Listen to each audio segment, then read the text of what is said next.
Right, so the meeting is being recorded. Kindly do not tamper with it. So for the sake of those who may not really be part of us at the moment, so for their use, for their perusal, and for the records, allow me to just record it uninterruptedly. Okay, so we don't really get to have conflicted recordings between you and me. All right. So Solonka is not available today, unfortunately. So it will be neither is Alex. So it will be Noah and I. And I hope it will be worth the time that we'll spend here. Right. So without wasting any other time, I'd like people to put their hands up, and we could set the wheel on the move. So the first volunteer who is willing to face the wrath of the panel, you're free. Just raise your hand.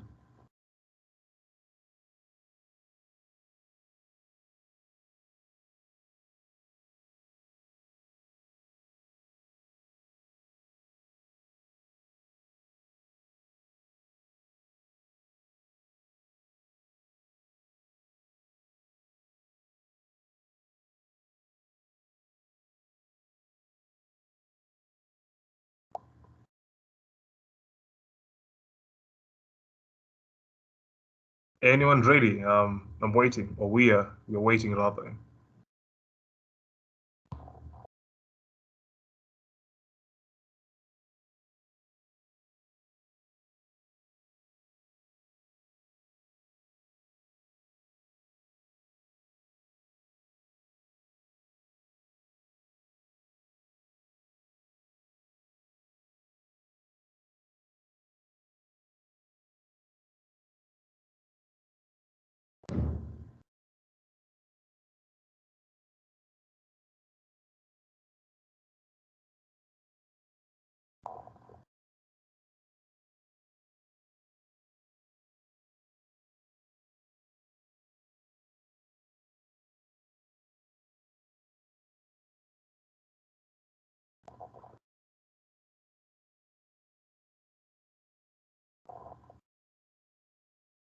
Yeah, put your hands up. I'm waiting so that you could begin.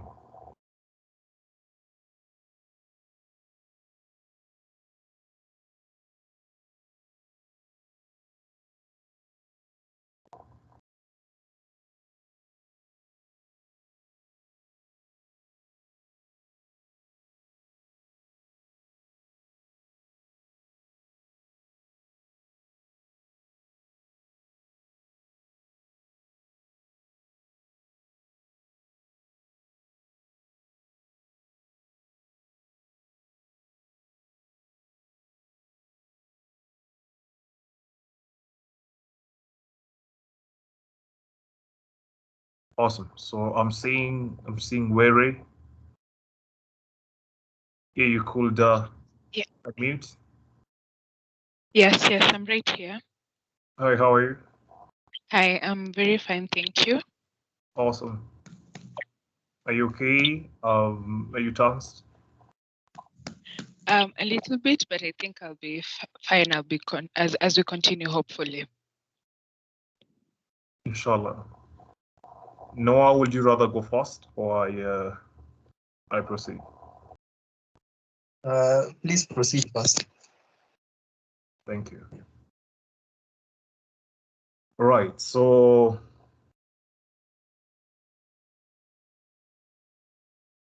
my first question. How many articles do you have in the Constitution of Kenya 2010? We have 260 articles in the Constitution of Kenya 2010. My next question. Discuss the concept of inherent jurisdiction of the High Court over advocates. The concept of inherent jurisdiction of the High Court over advocates is that the High Court retains the power to punish an advocate for any misconduct in the cause of an advocate practicing before a court. So this is basically the power that the court has to either admonish an advocate or comment on any misconduct that happens in its face. And the legal basis for it is the Advocates Act. And what the Advocates Act says is that the court will retain the power to, basically admonish any advocate for any misconduct during the conduct of proceedings or in its face. Yeah, that's what I would say about the inherent jurisdiction of the courts in relation to advocates. Thank you. My third question. Are you aware of the dispute between Kenya and Somalia? Yes, I am aware of it. And you are aware that the judgment is set to be delivered on Tuesday next week? Yes, I am aware of that. Thank you.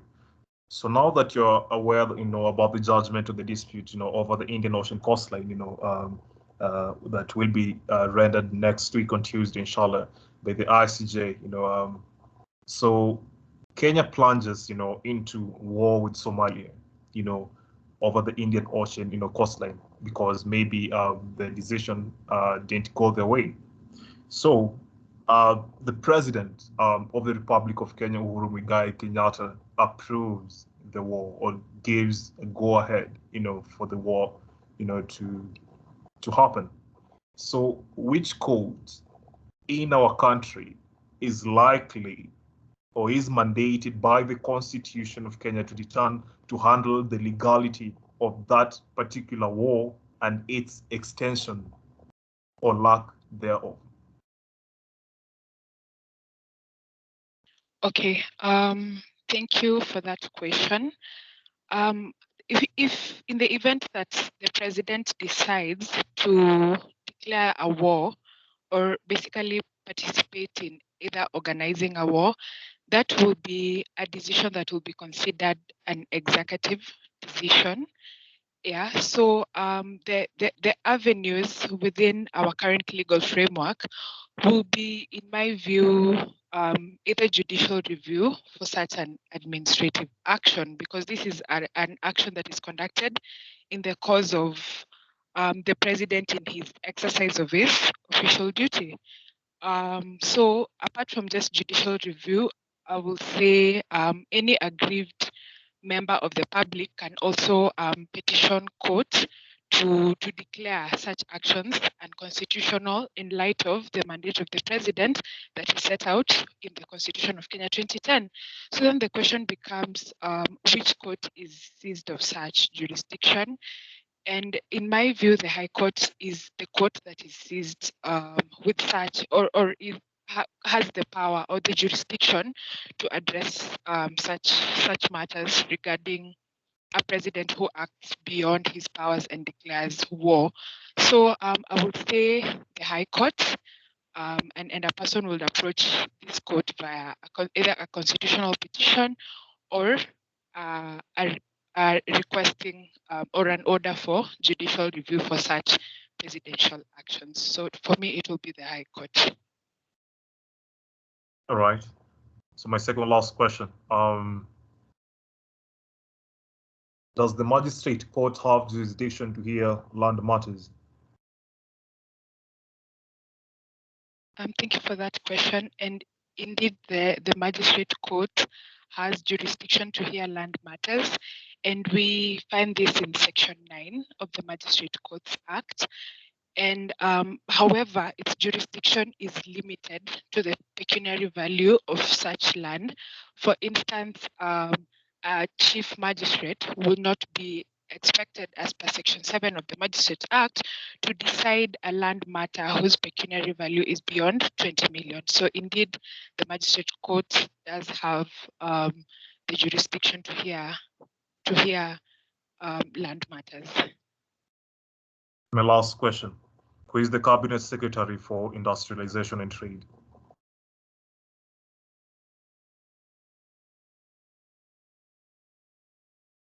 the Cabinet Secretary for Industrialization and Training. I would say Priscilla Nyokabi. Thank you. Noah, please take it over, and then I'll give my feedback afterwards. Ms. Immaculate, good evening. Good evening. Can you hear me? Yes, I can hear you. Okay, my first question is, what do you understand by the Latin term volenti non fit injuria? Okay, thank you for that question. Volenti non fit injuria basically means that if a person puts themselves in harm's way, then they cannot blame anyone for the harm that befalls them. That's what I understand. Okay. Number two, give me 3 instances or situations where a notice of motion can be used. So instances where you can make an application via notice of motion. Okay, thank you for that question. So a notice of motion can be used when you're seeking for an interlocutory order that is under Order 40 of the Civil Procedure Rules. For example, you would like for, an order for maybe conservatory orders, yeah, just to maintain the status quo before a matter is heard and determined. That is one instance where a notice of motion can be used. Apart from that, a notice of motion would also be used in making a preliminary objection. Yeah, for instance, you feel like the jurisdiction of the courts is not proper, or the court that you have approached does not have the proper jurisdiction, you will use a notice of motion. The other place you will use a notice of motion is when you have a certificate of urgency. A certificate of urgency can be accompanied by a notice of motion, which sets out in detail why this matter that you have brought before court should be considered as urgent. So those are the 3 instances I would think of. Okay, my last question is on, I'll give you an application question, so just think about it and answer me. So I am an employee of the county government of Nairobi. Then the county, my boss, has fired me on the basis that I have forged my certificates, maybe from a D to a C. Now, my gross salary was 20,000. So my first question, or rather, my question is, I'll just ask one question from this. Where are we going to file this suit? Me being the aggrieved, I've come to you. Advise me. Okay, thank you for that question. So the subject matter of this suit is employment.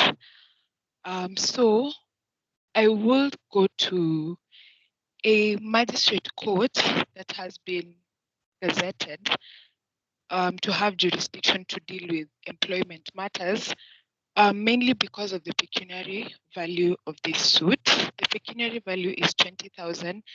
And as per Section 9 of the Magistrate Court Act, the Employment and Labor Relations Court actually has jurisdiction over employment issues.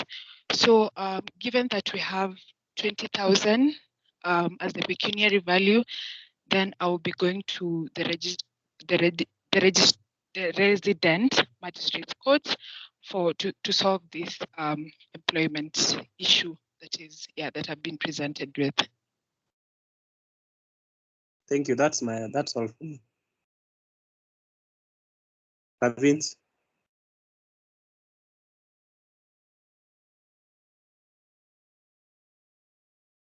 Or let me make my comments. Go ahead, Noah. Go ahead. I'll come later. Okay. Thank you.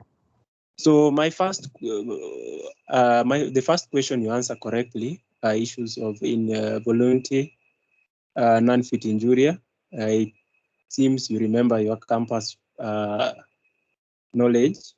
Number two, I asked situation where notice of motion is applied for.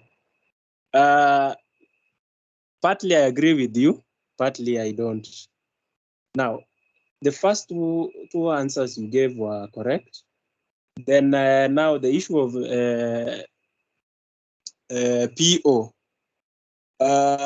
When you are raising an objection, preliminary objection, Ms. Immaculate, there are instances where they are not, the other option is you can do a notice of motion, but you know, the best way you have to do, you make an application, it's always a 1 page, or at most it's a 2 page. So instead of going the long route of writing everything, you are supporting affidavit, you either, if you want to go that way, then it's okay. But I'll advise you, when it comes to PO, you do a notice of preliminary objection, which is always a page and it's direct to the point. And then issue of certificates, a CU, a certificate of urgency is basically a paper that basically shows how urgent the issue is. You know, even petitions you can move via a CU. So whenever there is an urgency, which you really have to convince the fact finder, that's where now CU comes. Then now the real application now follows. So CU necessarily does not is not an instance, but it's basically an when you have an urgency and you feel like you need that matter to be determined, then you make an application under certificate of urgency. So there are instances where a notice of motion can be used. One, basically when you are applying for a stay of attachment, maybe there is a judgment that has been issued against you and you're afraid that somebody might make a proclamation against your property. So you stay the attachment. You can also do an application for setting aside. It's always by notice of motion. Judgment on admission. Also, when you want to lift a judgment. Also, issues where you feel like you want to settle a matter out of court. That's always by notice of motion. So there are very many instances where you can do a notice of motion. Then I asked you on, lastly, I asked you on the employment issue. So when it comes to ELRC matters, and I agree with you, we go to the Magistrate Court, and mostly it's always the Chief Magistrate Court. Issue of pecuniary jurisdiction comes in, and I agree with you up to that point. Now, where we disagree, it's not a matter of gazettement. It's a matter of how much did you earn as your salary. So in order to go to the Chief Magistrate Court or to the Magistrate Court, then your pecuniary, the pecuniary or your salary must be below 80,000. So when you have 80,000 and below as your salary, I think that's now where you go to the magistrate. However, if your salary is above 80,000, then you now go to ELRC court. So that's all from my point. Mr. Lavint. Thank you. Thank you, Noah. So the first question was about how many articles do we have in the Constitution? And you got that right. And when it comes to schedules, just for the extra work, that's which is also important. So you should look at it. The other question that I asked you was about discussing the concept of inherent jurisdiction of the High Court over advocates. Again, you got that right. You know, advocates to begin with, we are officers of the court, and the duty of an advocate as an officer, you know, to the court is quite paramount. And I'm glad that you mentioned the Advocates Act. You know, that sort of will make the panel understand exactly that you know exactly what you're talking about. Yeah. So whenever there is an issue that concerns advocates. For example, when it comes to, professional undertaking, and there is a failure by an advocate to actually, fulfill that obligation, so that warrants professional misconduct. So the High Court will come in, try to enforce, the PU, either through an OS if it's a new matter, or if it's within a pending suit in the court, it will be done through a CS. Yeah, so basically it's sort of, the High Court, keeps in check, the conduct of advocates. So yeah, that one you did answer well, and I'm glad that, you elaborated that extensively. The other thing that I asked you is about the jurisdiction, which court is mandated, by our laws in case there is a war, which is likely to be between Kenya and Somalia over the Indian Ocean coastline. I don't know how many nautical miles it measures, I've forgotten. But if there is a war, first of all, the president is entitled by the Constitution to declare war. Those are that's one of the powers, of the president. So the question here will be the legality of the war and extension of this particular war. So which court will now come in, sit, and tell Kenyans that perhaps the war is illegal, or the war is legal and it deserves an extension. So that court isn't the High Court. That court is the apex court. It's the Supreme Court of the Republic of Kenya. And the Constitution is silent on this particular, jurisdiction bestowed upon the Supreme Court. It doesn't expressly, state, but that's it.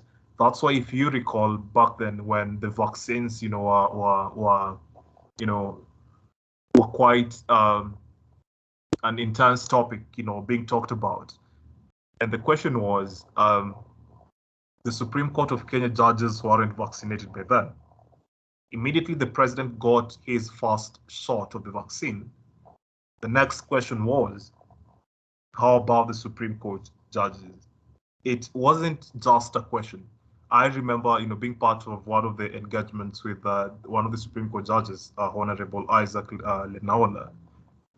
He said, and he intimated that suppose a war breaks out today, because of the Kenya-Somalia feud.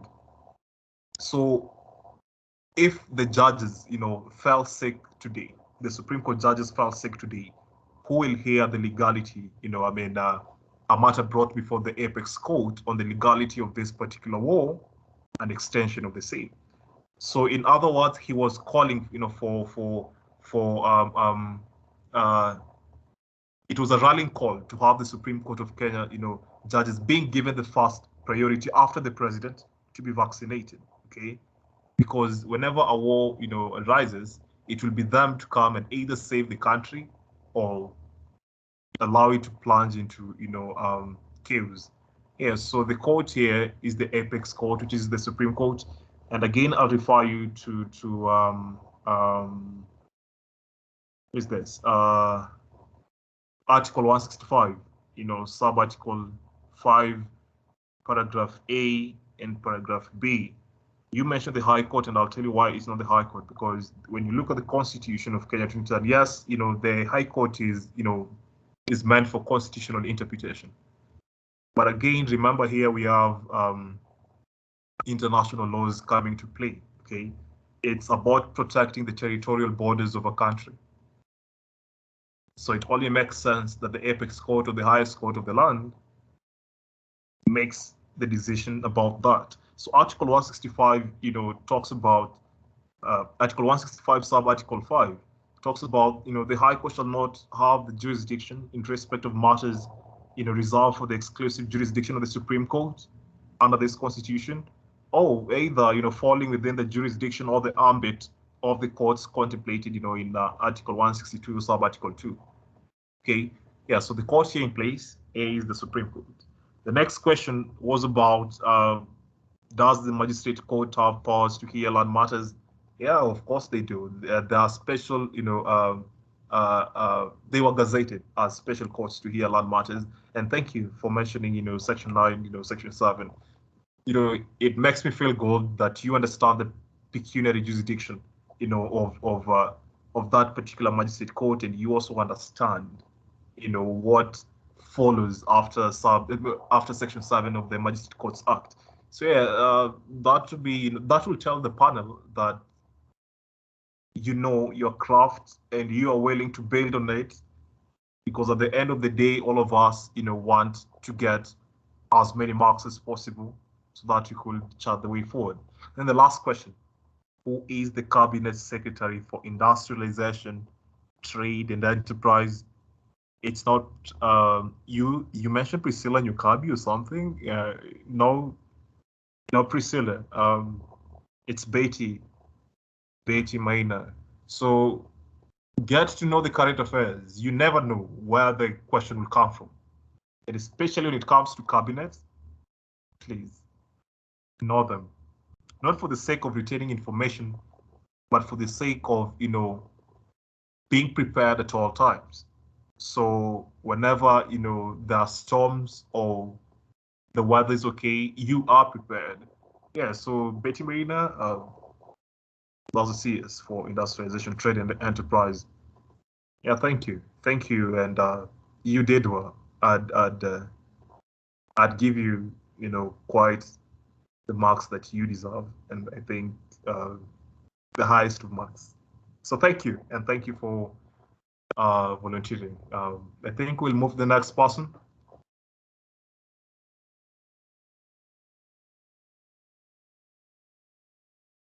Yeah, so whose hand is up? Thank you, Ere. Thank you very much, and keep reading and keep sharpening your iron. Thank you. Asante. So right, Pamela Munyoki, I think that's the hand that I'm seeing. Yeah, mine is a question, a clarification from Mr. Noah, if I may. Yeah, sure. Yes. So, given for the instance, have not given a mode of approaching the court, and the notice of motion would be, the appropriate way to approach court. Would that be deemed as too general?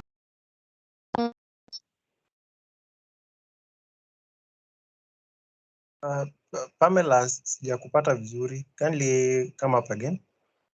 Be fine. Kindly come up again. Don't know if my network is acting up or.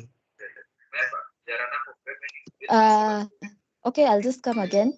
I'm asking if the answer is given.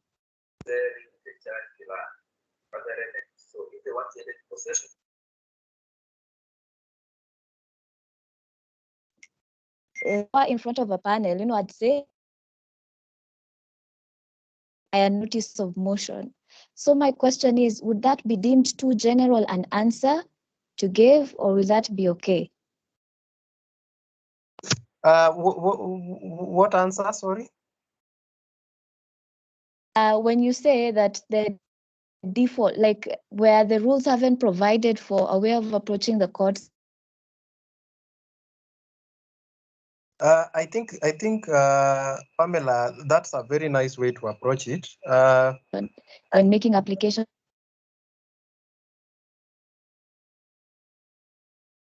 Don't know if my network is acting up. Can you hear me? Yes. Okay. So, yes, I forgot that by the way, that's how Ms. Mongare always insisted. When approached by such a question, the way you understood it, always the notice of motion is always the default application.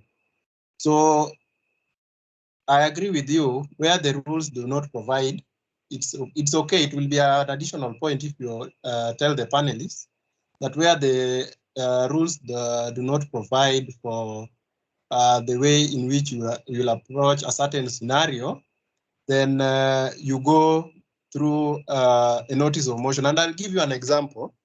I was approached by a scenario where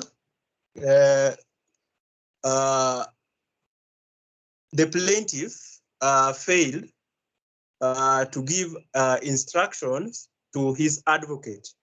It was an ALRC matter, and I'll tell you honestly what happened. So, and my pupil master basically gave me that file to handle. So it was a new thing. So what happened? The plaintiff had filed. Okay, purportedly, the plaintiff's advocate filed a suit on behalf of the plaintiff. There were like 5, so there were 5 sister files against our client, who was the defendant, their employer. So what happened? We realized that the plaintiffs themselves did not institute the suit through the advocate.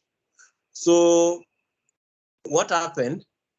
The plaintiff, Kumbe, were negotiating with the defendant. The plaintiffs were negotiating with the defendant, and then they filed they served us, or they sent us the affidavit claiming that they did not institute the proceedings against the defendant. They did not issue the instructions to that particular firm to file the suit on their behalf. So they had already hired another firm who was settling the matter for them on behalf of them. So we paid the dues. Our client, the defendant, paid the dues that were there, and then my pupil master gave me the file to dismiss the suit. So I went through the civil procedure rules, inside out, backwards. I read it upside down. I'm telling you, unless somebody confirms, I did not have a second eye, though I confirmed with my fellow student who was there. I looked everywhere. So I wanted to do dismissal for warrant of prosecution. Then I remember this a new matter 2021. So what happened? I just sat down. I asked my pupil master, nikamwambia yenyewe, hii ni a new matter, mimi hata sijaifunzwa. So what he told me, use your knowledge. So I sat down, did my notice of motion. So my enabling provisions were Order 51, I think it was Rule 2, or if somebody can correct me, Section 1A, 1B, I don't know, 3A, and other enabling provisions of the law, so that I can be safe. So what I did, my grounds were 1, the plaintiff, just give me a second, I have my sample. So what happened? Just give me a second, I open the document.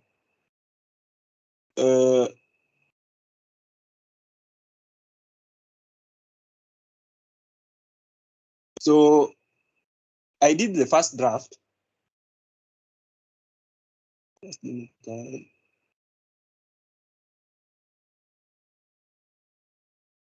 So I did the first draft. If I could, right now I cannot project. I'll edit, and then possibly on Monday or Tuesday, I'll send you. So the first, if I could read it, so take notice that this honorable court shall be moved on the blah, blah, blah, in the forenoon or so soon thereafter by the counsel for the respondent applicant. This one was an ELRC matter. So we were acting for the respondent applicant for orders that 1, this honorable court be pleased to dismiss the claimant suit for having been instituted without the claimant's instructions. And then number 2, that the cost of this application be borne by the claimant, which application is grounded on the following grounds and affidavit of Geoffrey Yogo, and the claimant, let's call him Y.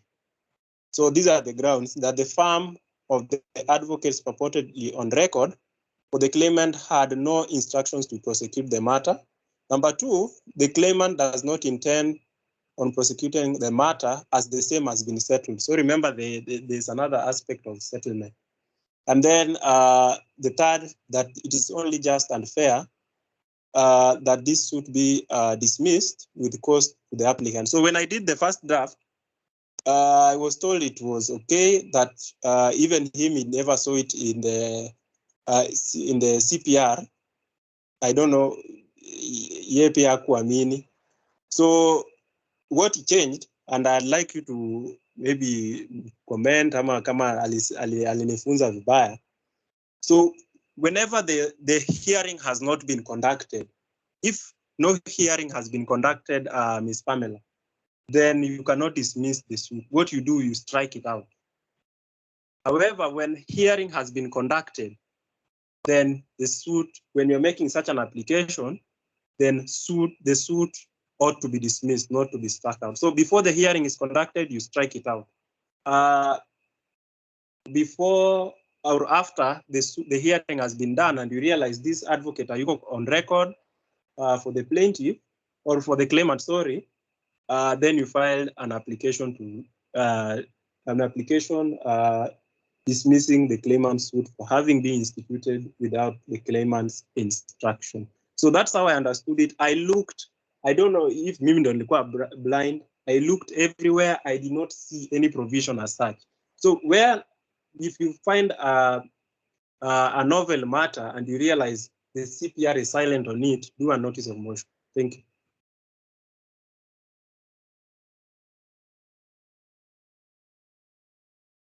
Thank you, Noah. I hope the person who asked the question is content at the moment. So Yeah, Gitahi, I am. thank you, Pamela. Gitahi, your hand is up.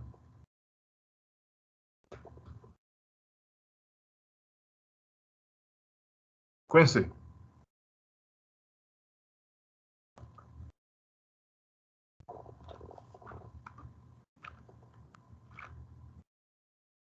Right.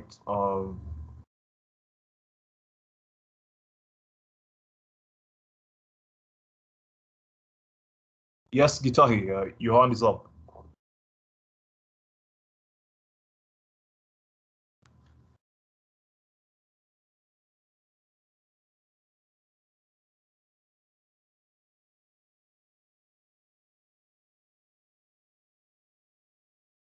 Okay, Juma Oko.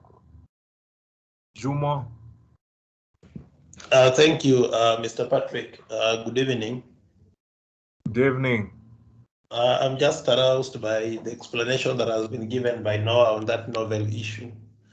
I don't know, what if somebody approached that question with, I think, under 2 Rule 15, on grounds upon which when you can strike out pleadings, and you say that it is vexatious, or even, the issue about the proper party is not there, or there were no instructions. I think the same will also help him, and the pleadings will be struck out, the petitioner's pleadings, because there were, I think, even whether I think section order 2 Rule 15 will suffice, but I don't know. But yeah, I think it is good insights. That's just what I wanted to ask him, whether he also looked at that provisions of the civil procedure rules. Thank you. Thank you. Noah, would you want to respond? Mr. Juma, good evening. I'll check on it. However, the application went through, and I'll advise you, if you are doing an application and you are not sure of the order that you intend to rely on, and I agree with you, Juma, maybe it was an oversight or I overthought. So, Bora order 51 is there. If you are doing a notice of motion, Bora order 51 is there. The normal, if the sections 1A, 1B, and 3A applies, and then make sure you remember, if you do not remember the specific order you intend to make that particular application, just do or just write and other enabling provisions of the law. It will do you no harm. So I'll look at it. Honestly, I think maybe I have a thought on that particular. I looked at it and I have a thought. I'll check on it again. Order 2, Rule 5, grounds for striking out a suit. So yes, so Bora, when you are doing that application, make sure you write an other or any other enabling provisions of the law. It will not do you any harm. So the only thing you should not do is quote the wrong one. So if you are not sure, just do Order 51, the relevant sections of the CPA, and other enabling provisions of the law. So I'll look at it and see if it applies. I looked at it and come and made in a reason. So thank you, Mr. Uko. So welcome, but it will apply and it will suffice. And of course, section 1A, 1B, 3A, the way you said, those are inherent provisions of the law. And of course, the courts will always rely on those ones also to dispense any application. So thank you. Thank you for your contribution and insights. So the next person, anyone, any volunteer? You can just raise your hand.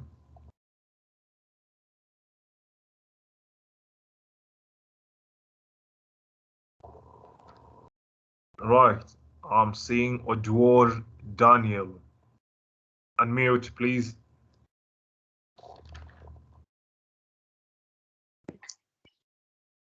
Good evening, I mean, good evening. Good evening, how are you faring on?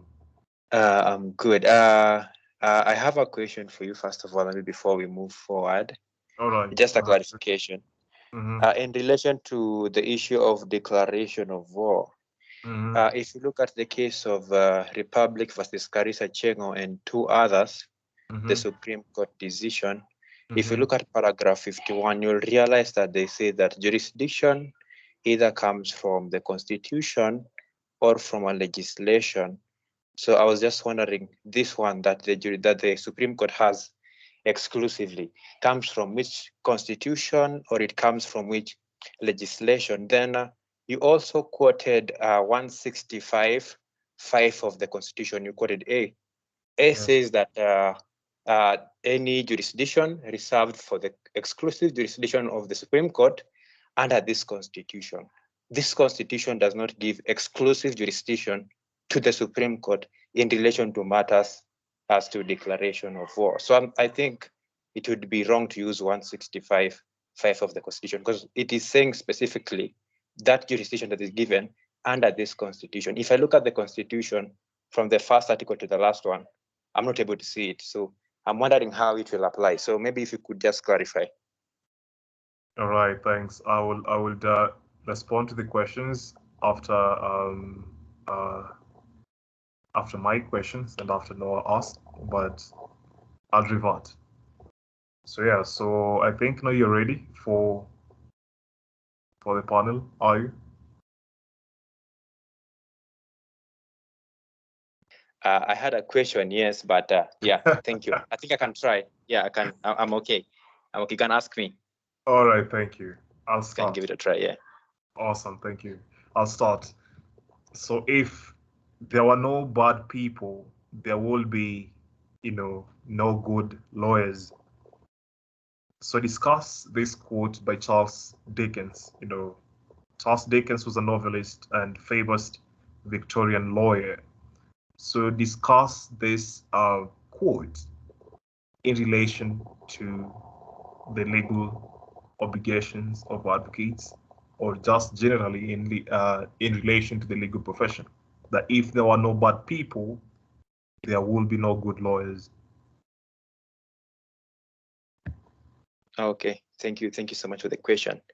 It is my opinion that due to the cab rank rule that was also illustrated in Rod Levy Worsley, and since the cab rank rule states that the advocate is under a duty to take up any client, of course, unless the client falls under the exceptions that are given by the cab rank rule, which states that maybe this person, the case that this person has does not fall under the purview of, your operations. They're not able to pay you your normal fees, or the case has been filed in a court that you usually don't attend.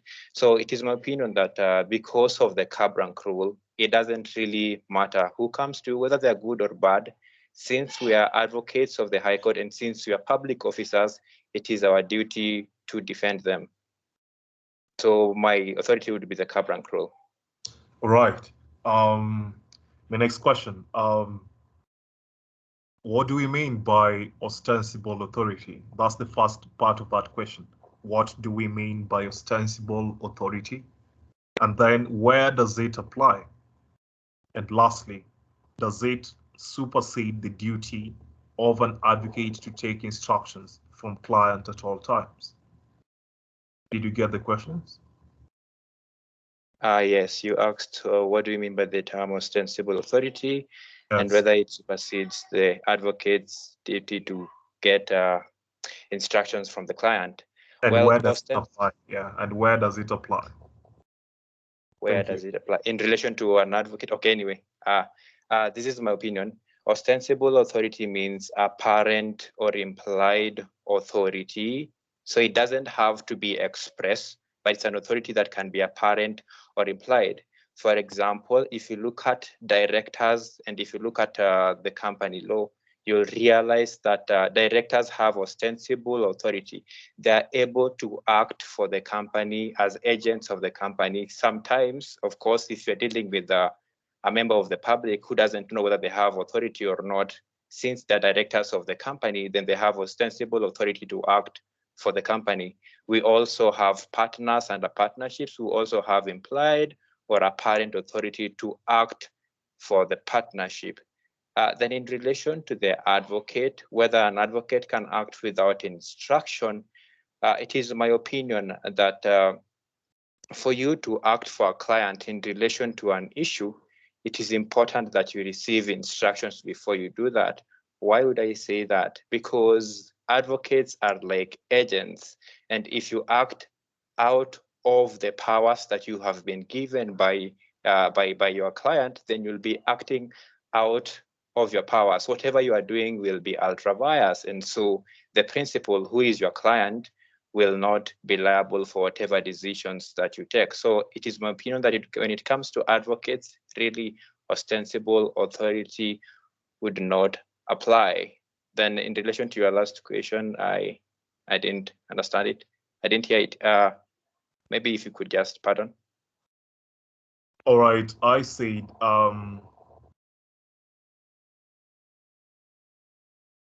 does it, supersede the duty of an advocate to take instructions from client at all times? The key word there is all. So does the ostensible authority supersede the duty of an advocate, to take instruction from clients at all times? I'm of the opinion that it doesn't. All right, thank you. So my last question, discuss the right of recall.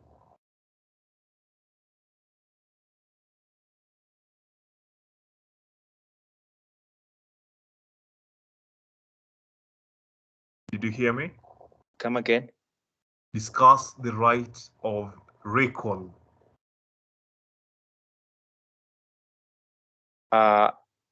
I stand guided on that matter. Right, thank you, thank you. I think Noah, please. And then we'll give our feedback later, Daniel. Thank you. Okay. Mr. Daniel, good evening. Good evening, Mr. Noah. So my first question, what is anticipatory bail? Thank you so much for the question. So anticipatory bail is the bail that an accused person can apply for in court in an event where they are anticipating their arrest. So for example, you are of the opinion that maybe the police are looking for you and you know that a report has been lodged by the police that you did something, so you can go to court and apply for this anticipatory bail so that you don't, wait to be arrested for you to pay this bail and leave the court premises, the police premises. So it is a bail that is, that is applied for or that is paid if you are anticipating an arrest by the police.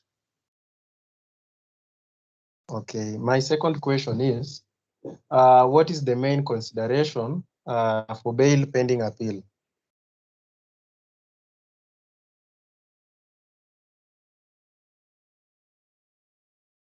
Mr. Noah, I stand guided on that matter.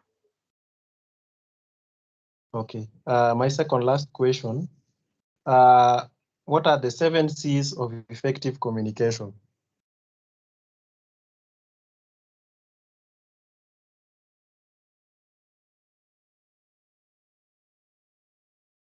I think I stand guided on that one too. We haven't really covered it as per now. Okay, so my last question then, what is the difference between a ruling and a judgment? Thank you for the question. So a ruling, a judgment is a decision, the final decision made by the court after listening to a matter and after all parties have been able to make their case. And it's the final decision that is made to it's simply put, it's the final decision that is made by the court after all parties have made their case. Then in relation to a ruling is a decision made by the court in a suit in relation to a specific matter. So maybe the matter could have been on interlocutory issues. And it is my opinion that the difference between a ruling and a judgment is that the judgment is made at the the tail end of the suit, while a ruling could be made even at the first stages of a suit. Thank you. Okay, thank you very much. That's all from me. So I'll make my comment. You did well. So basically, you are right. Ruling and a judgment. Basically, a ruling is on application, while a judgment is the final decision of the court. So I agree with you 100%. Now the 7 C's is on the LPM. You can just go and read in that topic. So the 7 C's are 1, I think clarity. Number 2, concise. Number 3, correct. Number 4, complete. Number 5, concrete.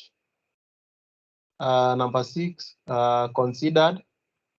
And lastly, courteous. So those are the 7 C's of communication. You can go and read on them. And then now the main thing on the issue of bail pending appeal. So I'll just tell you an overview. And then maybe when the lecturer comes, then it will be easier for you. So unlike the normal bail, the bail pending trial, when it comes to bail pending appeal, under bail pending trial, it's normally a right. But bail pending appeal is not a right. It does not exist as of right.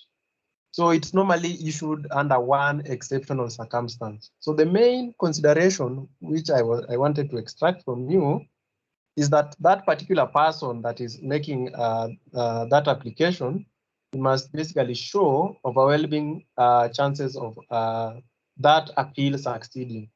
So if the judge on the face of the whole scenario sees that this particular applicant, the case that is going to appeal on, has no chances of succeeding, then he might be denied. And when you read section 356 of the CPC,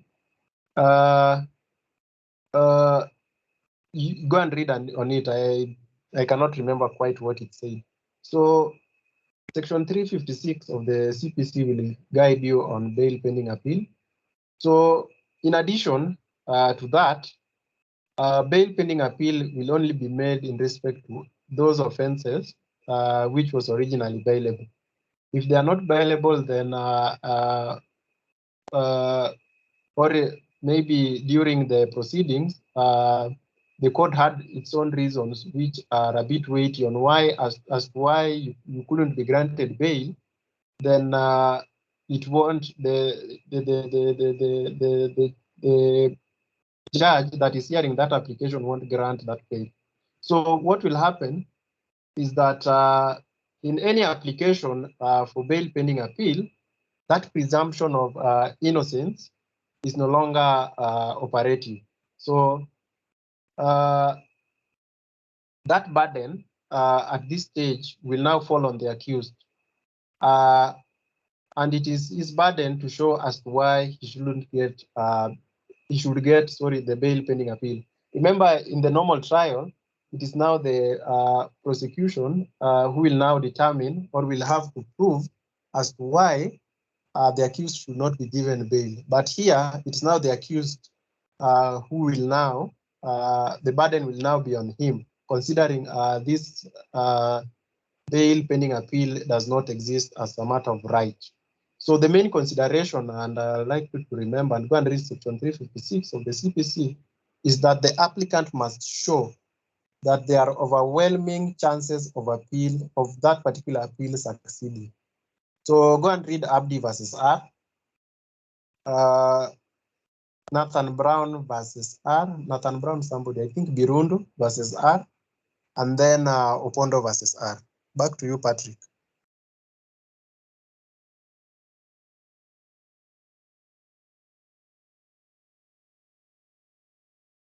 Thank you, Senior. My questions. I'll begin with the right to recall. So the right to recall basically is the power, bestowed upon the electorate to summon or, to bring back their members of parliament either under Article 97 or under Article 98 because their performance has been below par. Okay, so they're recalled. That's basically the word to be used. They're recalled, to give account of of their performance, and if the performance itself is not worthy, then the electorates have that particular chance to decide on their next step. So when you look at Article 1, which talks about the sovereignty of the people, sovereignty of the people is everything. It's like jurisdiction, it's everything. So that's what the Constitution, the entire Constitution is premised on. And there's a reason why the sovereignty of the people begins in Article 1. There is a reason why. Okay. So that power, is under Article 104. I don't know if Parliament could be the Senate or the National Assembly has come up with the procedures of or they have enacted any legislation to provide for the grounds on which any member could be an MP or a senator to be recalled and the procedure to be followed. I'm not sure, but I'll make a follow-up on the same. That's the first question I asked. Another question I asked you is about what is ostensible authority. Yeah, that one you got it right, and it was the second question based on that was where does it apply, and I think you also did well on that. Now on the third question, because of that, does it supersede the duty of an advocate to take instruction from the clients at all times?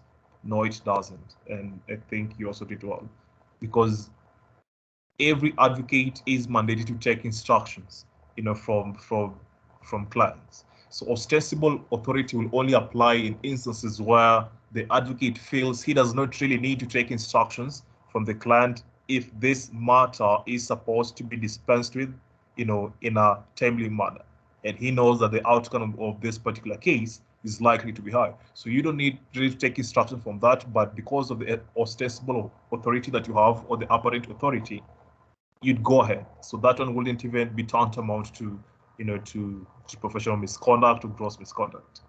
Yeah. What is the other question that I asked you, Daniel?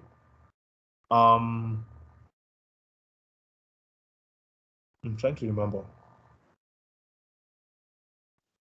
Charles Dickens. Oh yeah, thank you. Yeah, Charles Dickens. That if there are no bad people, there will be no good lawyers. You're right.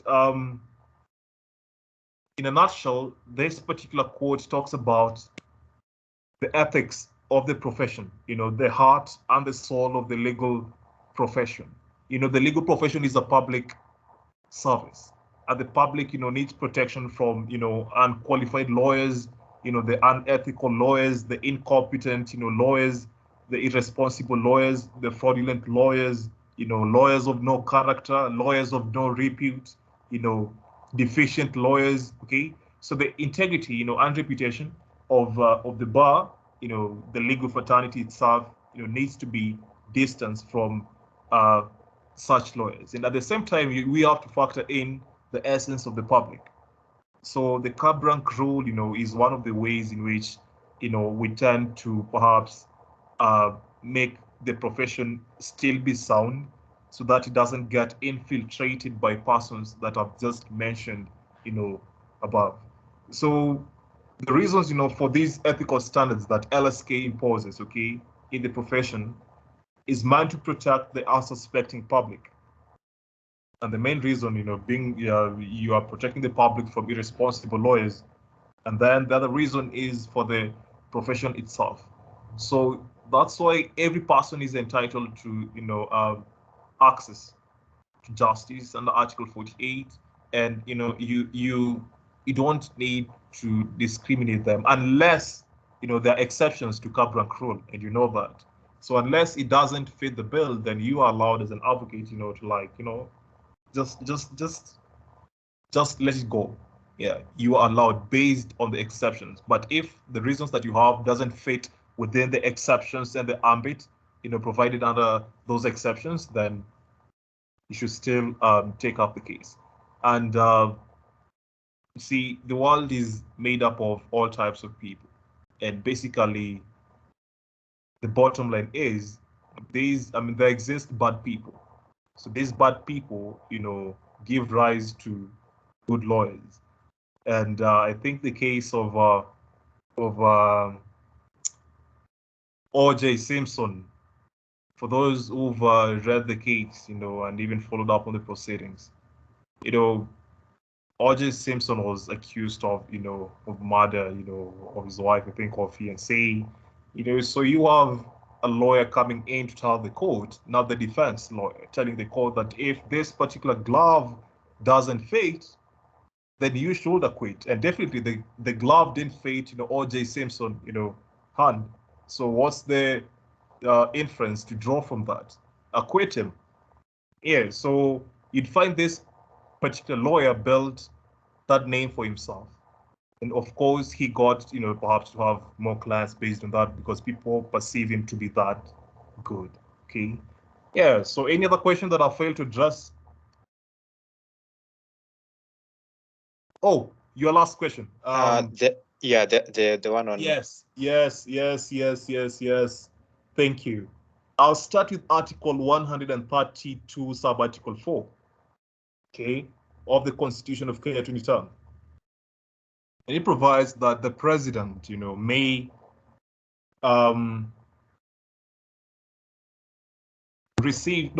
paragraph E, actually, sub-Article 4, paragraph E, with the approval of Parliament, declare war. I'll start from there. Article 132, sub-Article 4, paragraph E. I'll begin from there.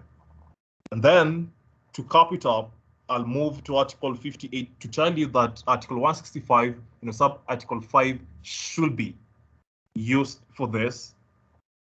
I'll refer you now to Article 58, sub-Article 5. And it talks about a state of emergency. Okay? So it says that a state of emergency, may be declared under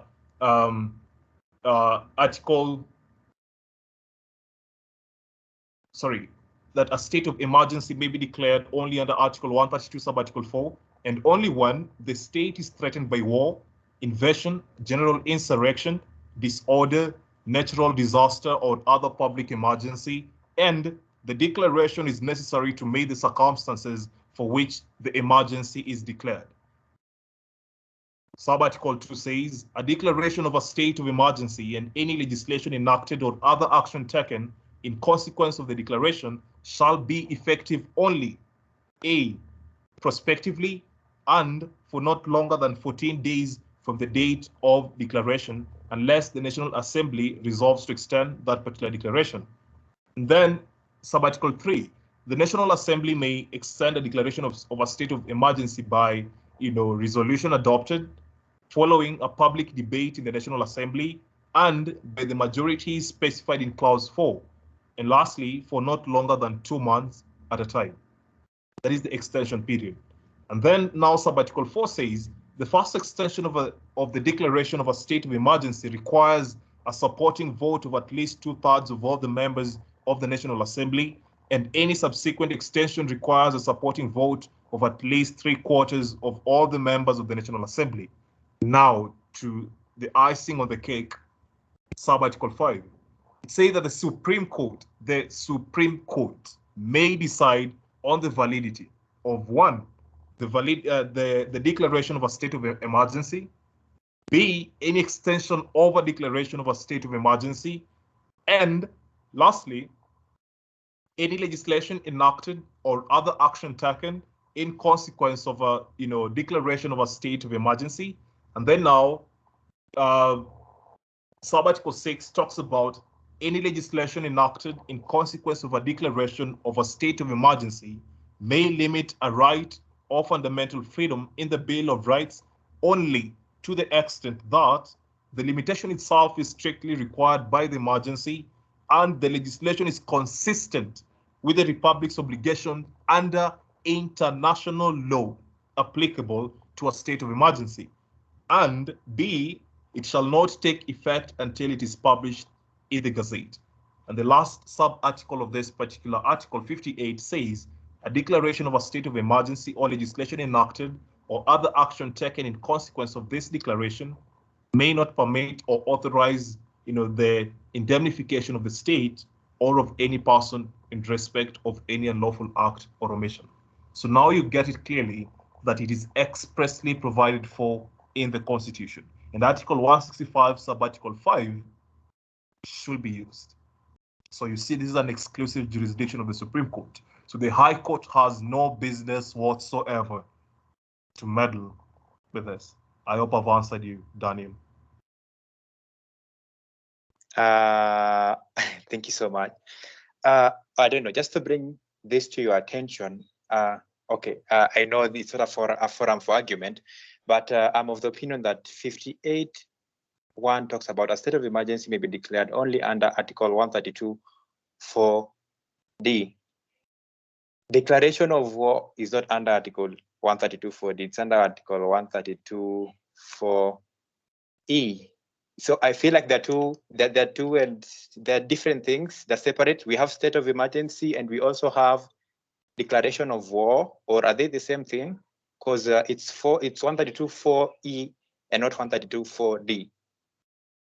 And 58 talks about what that. Sorry? I see 58 talks about D. Yeah, not E. 132 4E talks about the president's power, to approve, together with the parliament, declaration of war. D talks about, it takes you back, to Article 58, okay? So whether a state of emergency is war, that one is a scholarly argument, and perhaps the time here won't, befit, that particular engagement. But I'm open. I'm open to discuss this with you, and pitch my idea, defend, my say, and at least at the end of the day, we get to have a common, place. But a state of emergency and war go hand in hand, because I can't see anywhere in this Constitution where, a war would exist without the mentioning of a state of emergency. Yes, Daniel. Okay, maybe they're one, maybe they're not, but it is my opinion that they're separate, because if you look at D at the end, they're putting and, then you are introducing E because it's the last, sabbatical under 4. Yeah, But sure. anyway, of course, yeah. So they're different, like they're two different provisions. It's not one and the same thing. What is subject to 58 is state of emergency and not declaration of war. I'm of the opinion that the reason as to why and is there, it's because E is the last subsection or sub-provision under that section, and not because they are the same thing. Article 58 mentions the role of the National Assembly in extension of this state of emergency, no? Yes, not declaration of war. Let's leave it apart. Please find me within the course of the week. I'll explain this to you, please, if you don't mind, for the sake of time. I hope that's okay. Thank you. Yeah, that's okay. Awesome. And to the rest, there was a question that I was I asked the first participant here. It was how many articles do you have in the Constitution? I don't know how my mind and my mouth works, but I thought I mentioned Article 260. Sorry, that we have 264 articles and not 260. Yeah, so for purposes of clarity, we have 264, articles in the Constitution and 6 schedules. Okay, not 260. So we are fine. Yeah. Okay. The next participant. Any other volunteer?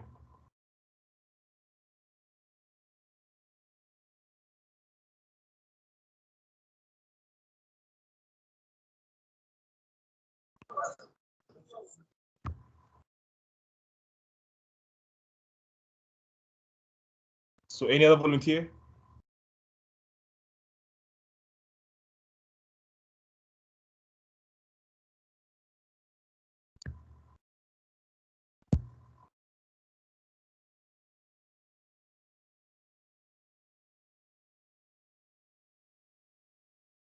Just raise your hand. I'll pick you.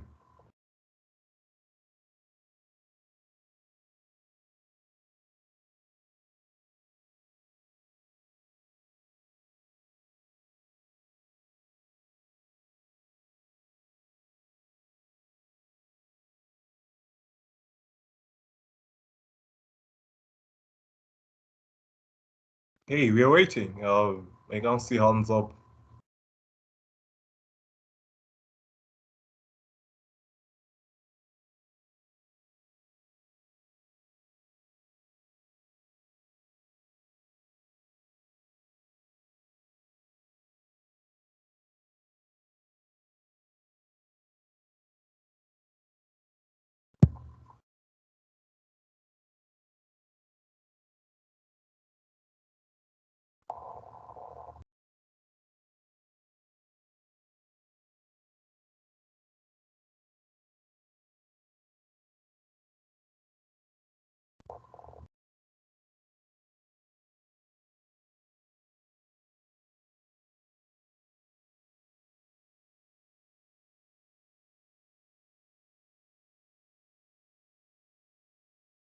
Anyone?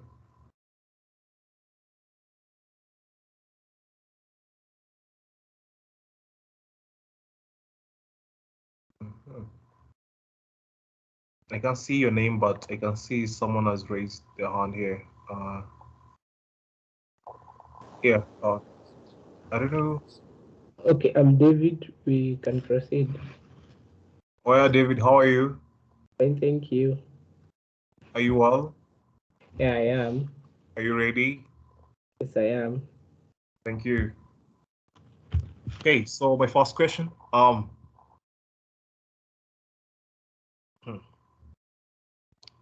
So name 3 statutes that were repealed by the Land Registration Act.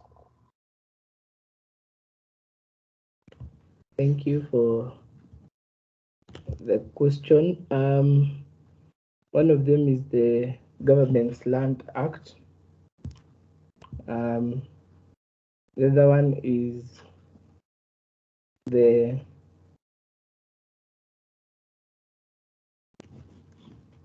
previous Land Registration Act, and Yeah, I only know of those two. Right, thank you. My next question. Name 3 elements of a valid customary marriage. Thank you. 3 elements of a valid customary marriage would be the number 1, the ceremony itself, that the ceremony took place. That number 2, the culture of the particular ethnic community was observed, and number 3, that there would be evidence of the first 2. Thank you. Could you kindly repeat? I didn't hear you well. The 3 elements of a valid customary marriage is that a ceremony took place, that is a ceremony to officiate the particular marriage.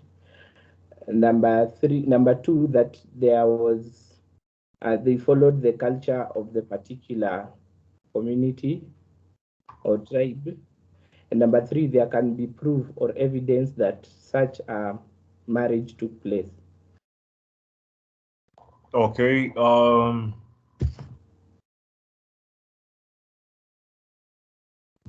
Okay. My next question. Could you name 2 governors that have been impeached recently or in the past few years? Governor Waititu Mm-hmm. and Governor Sonko. All right. Those are 3 questions I've asked. Okay, so my second last question.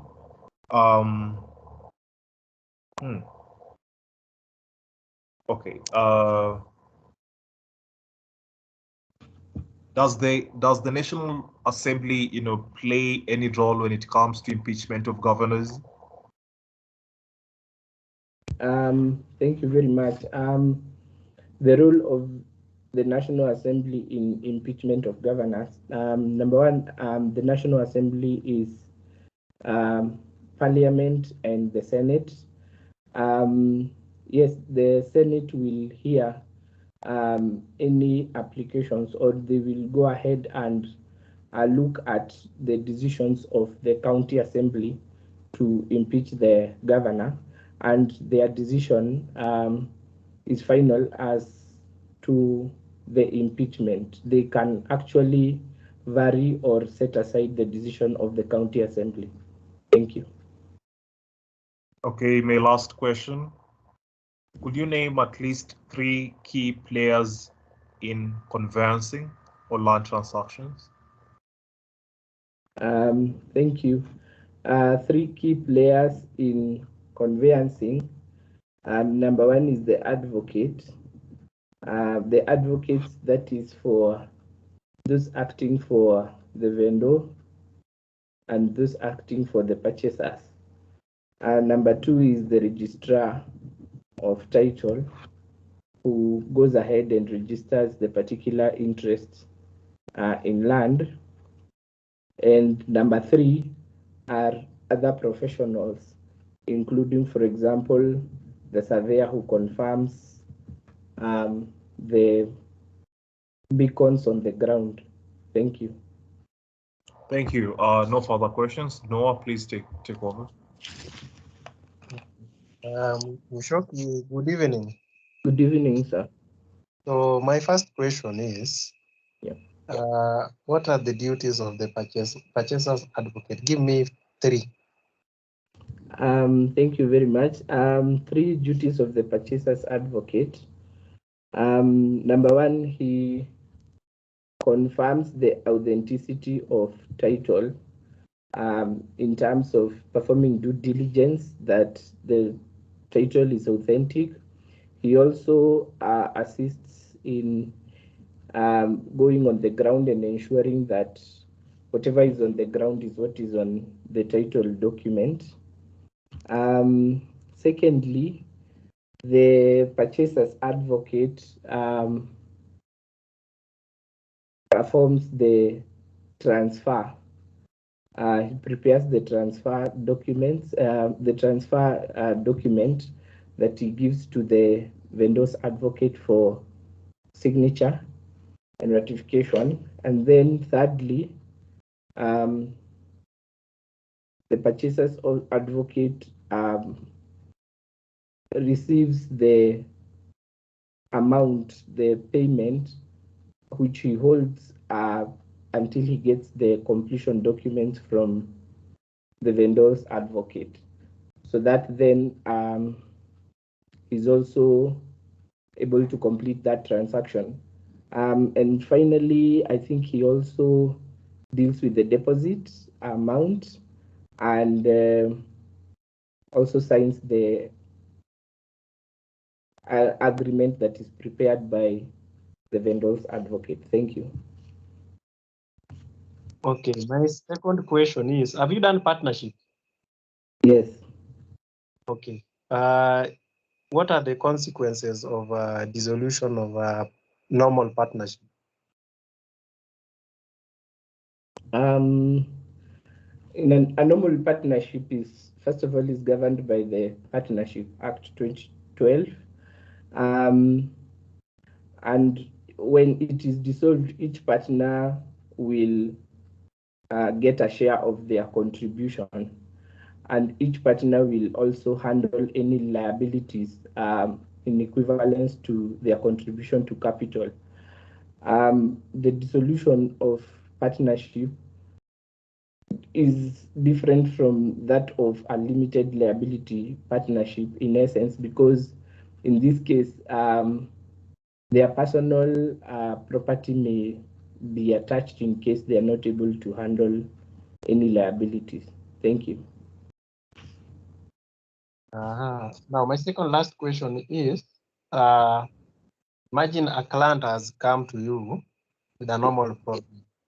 So you are supposed to do an interview, a client interview that client. So briefly, give me the 3 components of a normal client interview, 3 components only. Thank you. In a normal client interview, the advocate seeks to, first of all, understand the cause of action that the client would be seeking that justice be served. In this case, the advocate will give the client a conducive environment so that they can be able to adduce facts or explain their facts that they think support their course of action. Number 2, the advocate will be clear to seek instruction from the client so that they can know what would be a possible way forward, what the client seeks out of the particular course of action that they are advancing. Number 3, the advocate will also seek to advise the client on the various possible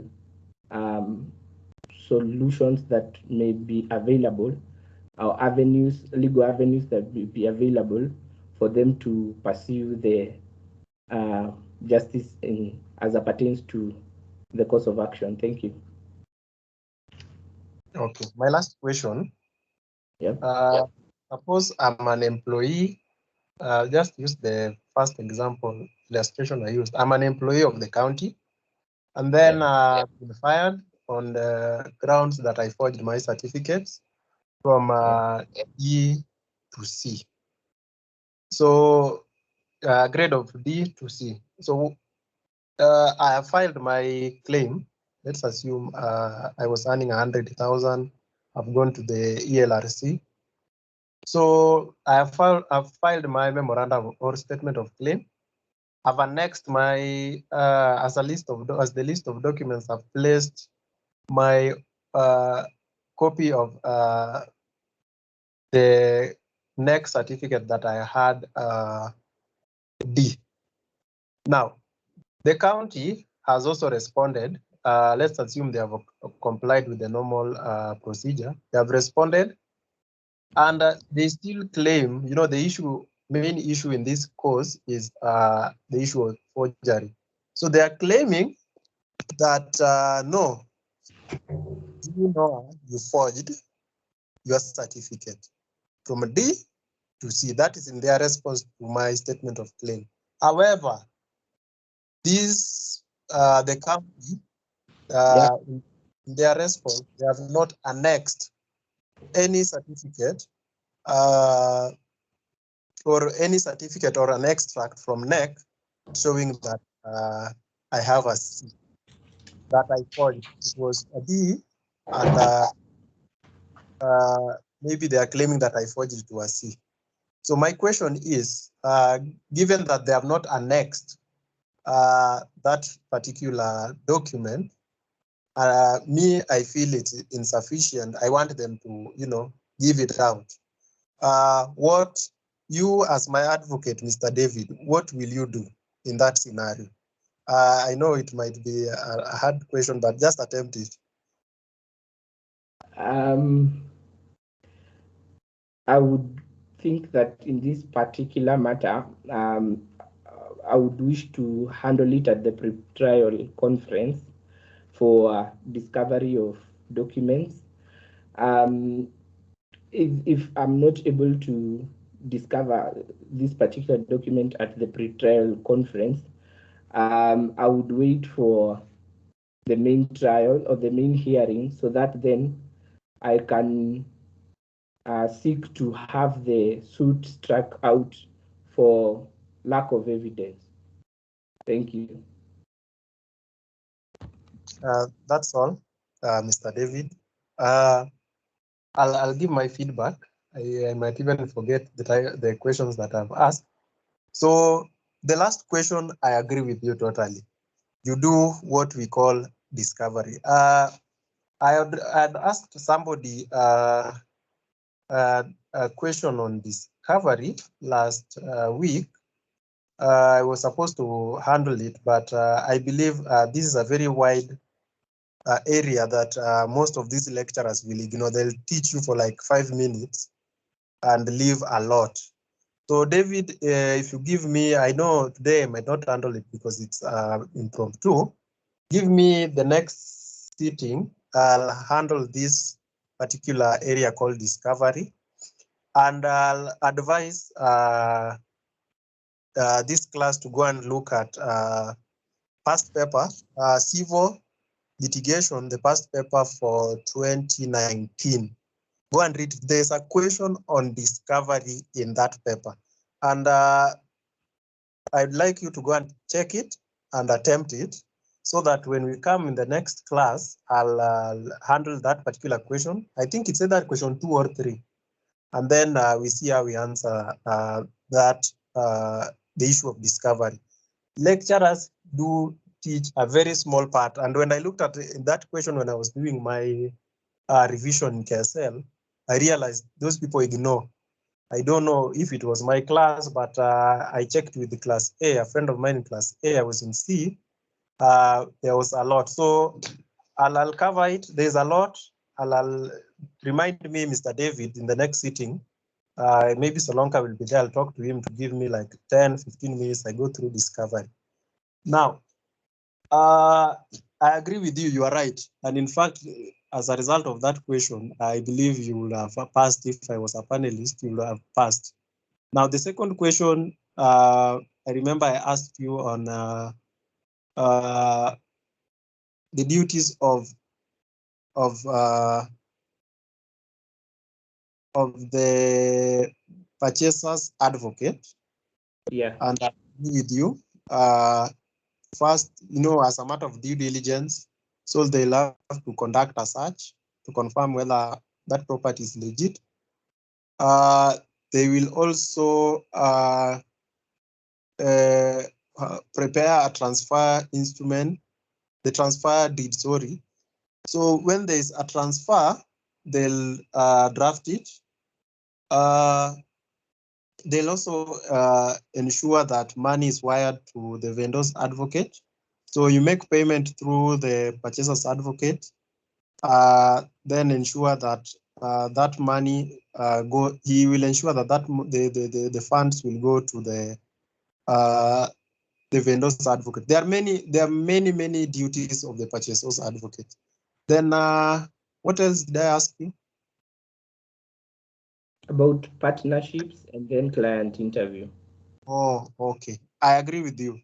When a partnership is dissolved, the partners in that arrangement will distribute their assets according to how they contributed. Now, I wanted to, though I did not structure my question, I thought I asked it correctly, but I realized I did not. Now, whenever a partnership is insolvent, you know, there are instances where a company can be dissolved as a result of it being insolvent. So the normal procedure of winding up, quote in quote, winding up, because that concept was removed. It has now been, it's now being called insolvent. The provisions of the Insolvency Act now will determine how the assets will be distributed. So what will happen, unless it is in the partnership agreement, what will happen where a partnership is being dissolved, the assets or the partnership property will be distributed as follows. And I want you to remember this. One, the partners or the partnership will be required to pay their taxes. That's the first thing. Remember, LIPA government. So you pay your tax obligation. Then number two, what you do, you pay the rates if there are any other rates or other charges, whether you owe the national government or the local authority. So you pay the rates or any other charges.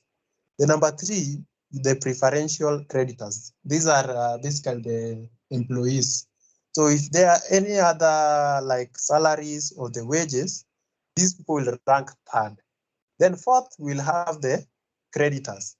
Any person who feels like the partnership owes them certain amount of money, then now partnership creditors will come in fourth. And then lastly, the surplus now will be distributed pro rata or based on how much capital they contributed as partners. So that's the consequence. Those are the consequences of dissolution where it was dissolved as a result of insolvency. So, Mr. Lavins.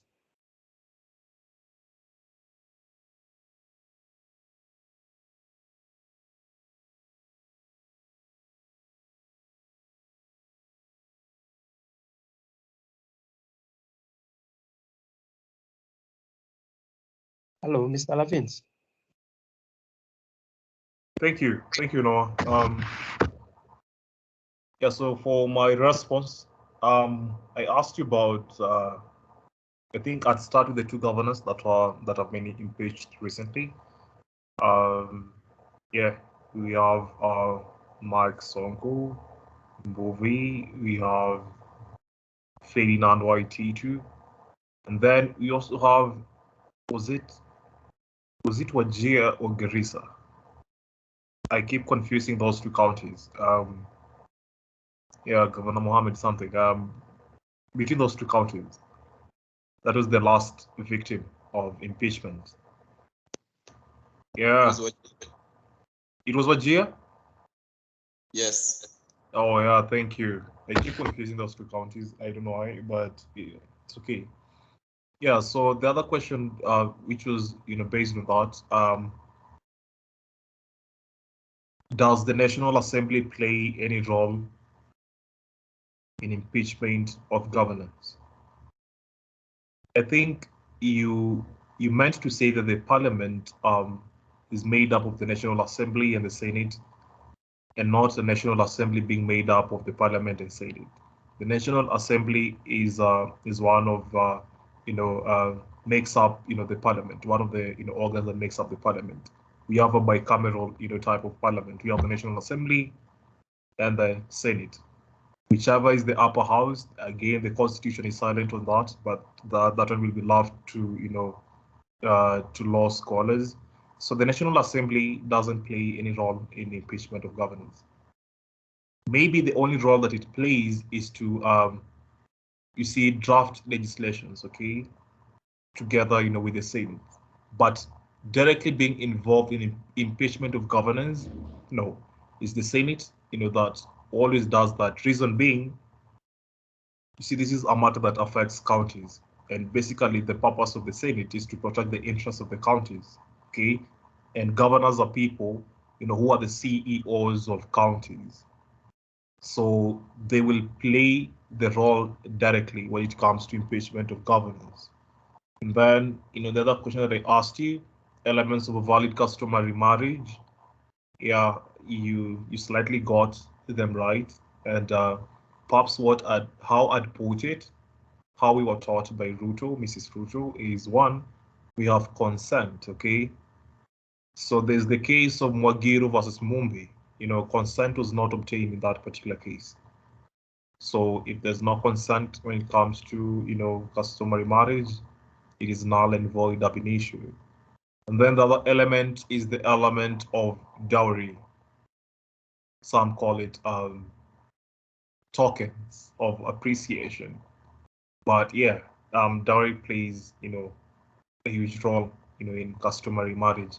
And then the other one is capacity. Okay, yeah, you can't marry a minor, and have your marriage being considered valid under our laws. That can't happen. So capacity, consent, dowry, those are the main elements when it comes to customary the validity of customary marriage.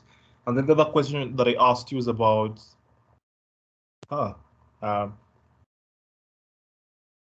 it was about the two statutes that were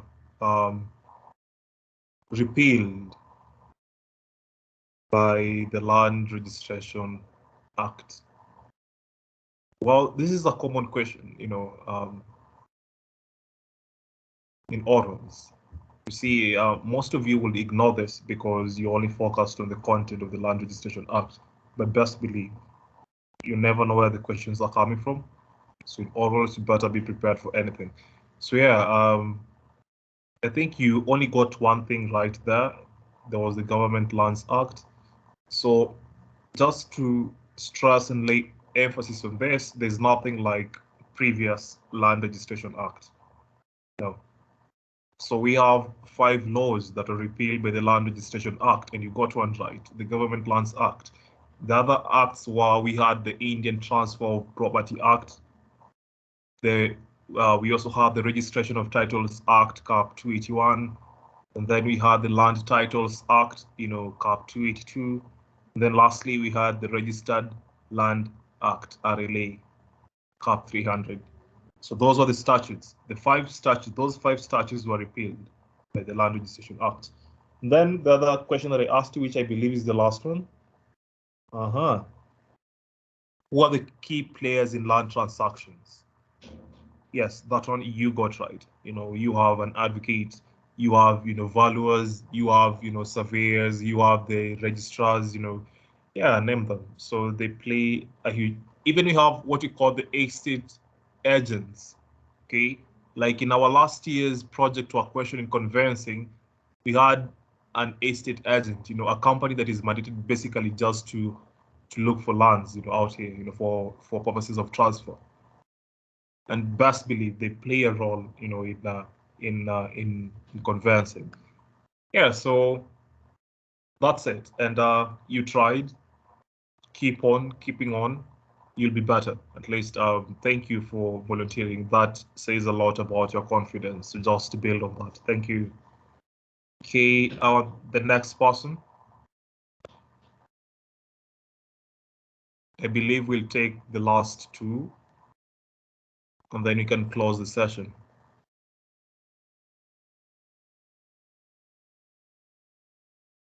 Just the last 2. Someone there was someone by the name Wanjira or something. Someone is talking to me. Please. Yeah. What are you saying? Someone's mic was on. Wanjira, are you here? I saw a hand with the name Wanjira here. I don't know where it disappeared.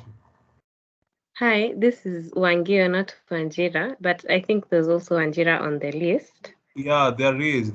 Yeah. Saw a hand, yeah. But I just had a question before the next person speaks. In terms of the partnership, we talked about tax obligation and preferential creditors, but I didn't hear who comes before the preferential creditors. You pay, oh, sorry, you pay the taxman first. Basically pay your taxes if they are still due. The number two, if there are any other rates or rents or any other thing you owe, maybe the county government or the national government, they rank number two. The number three, we go to the preferential creditors. These are your employees, basically. So if there are any other salaries or wages that you need to pay or allowances, pay them. Now, once you are done with that, then now you go to your creditors, the normal secured and unsecured creditors. Now they'll rank fourth. So if they ulienda ukachukua loan mahali or you owe somebody outside a third party, then now they rank fourth. Then lastly, anything that remains, now we will distribute according, or we call it pro rata, according to how much you contributed. So if the capital, when you are starting the business, maybe me and you, Wangira, we entered into a partnership and I contributed 80, or let's say 60%, or in the ratio of 60-40, and the surplus is 1 million. Then after I've paid all the creditors and the government, then the surplus that remains, the 1 million, I'll take 60% of it, you'll take 40%. That's how it works. Thank you.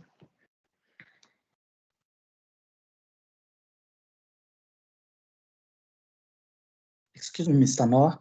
I think there's a question which you didn't answer. It was on the three components of a normal client interview.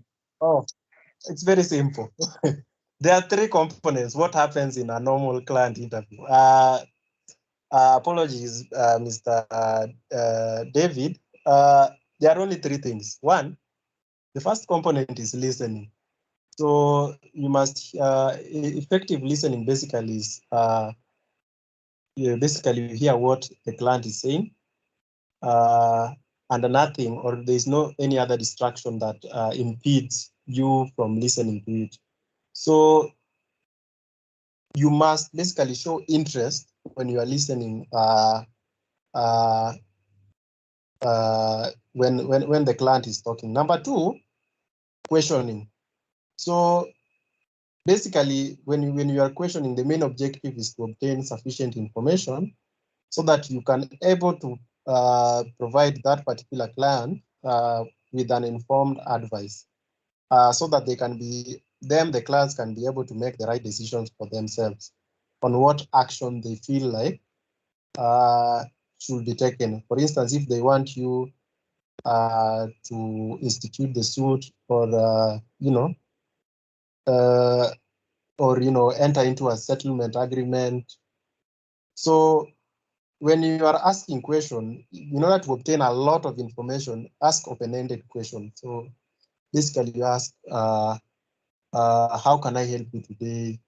When you ask somebody, how can I help you today, you are able to, you have not restricted the client. You have given him a wide range of things to say. For instance, when he's giving the narrative and then you interject and say, what happened? Then he tells you everything. So you ask open-ended questions so that the client can be able to talk and keep, the interview or the conversation going. So, and then lastly, the third component of the interview is advising. So we all know the overall, the rationale for conducting a client interview is to advise the client so that can be able to reach a decision as to which recourse he can take or he can pursue. So when you are conducting an interview, your role is limited to just advising. Don't tell the client what to do.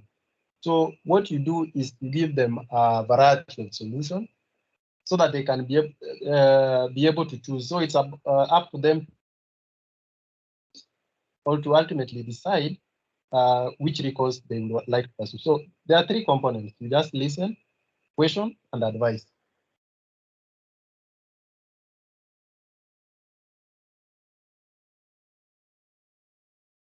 Mr. Irungu, are we together? Yeah, thanks a lot. Thank you, Noah. So the last two volunteers. So you can just put your hands up, and then we proceed. There's yeah, 334. I think I can see your name. I don't know why, but I think you've spoken before. Yeah. Do you have a question or something? No. I want to take the seat and the question. Thank you. All right. Thank you. Okay. So, what is the locus classicus of discrimination on the basis of HIV status? Thank you. So I think the locus classicus, or the case that brought out that issue, is the case of VMK versus Square, where that lady who was a casual worker was discriminated from becoming a permanent employee because she was HIV positive. Thank you.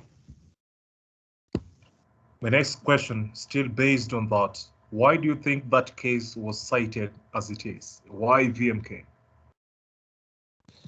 I think the reason why, thank you. I think the reason why the case was cited as VMK is because of the nature and the sensitivity of the matter. And because most of the time such cases, and I think by that time when that matter was being brought out, HIV was something that could be seen in the legal and public parlance as people, were being, they were suffering stigma.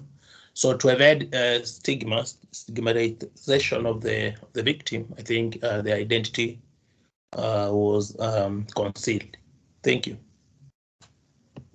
Again, still based on that, could you give me two other instances, where the National Council for Law Reporting, that is the Kenya Law Reports, will cite cases in such a manner?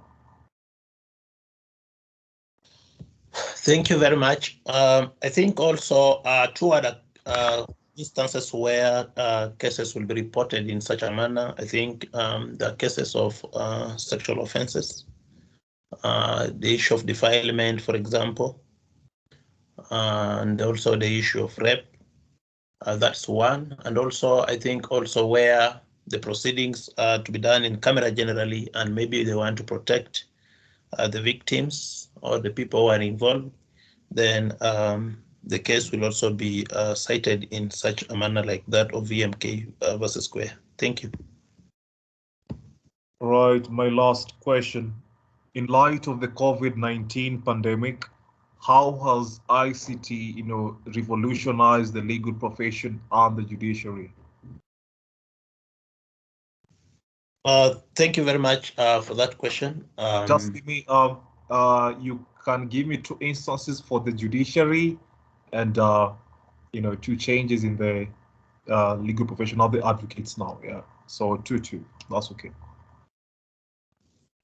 Okay, so for the judiciary, I think the ICT has revolutionized the way things are being done today. Today, I think proceedings are being conducted virtually. Even before that, the judiciary has allowed the filing of documents, e-filing of documents. I think they have also even promulgated the 2020 practice rules, which I must comment that I think the commencement date is yet to be approved by the CJ, but they're being used. So, and those, I think the use of the e-filing is also part of the, it also play a part in the legal profession generally, apart from the judiciary. So I think those two, e-filing and service of summons and documents today can be done also online, and also virtual hearings of suits. I think those are some of the ways through which I can say that ICT has revolutionized not only the judiciary but the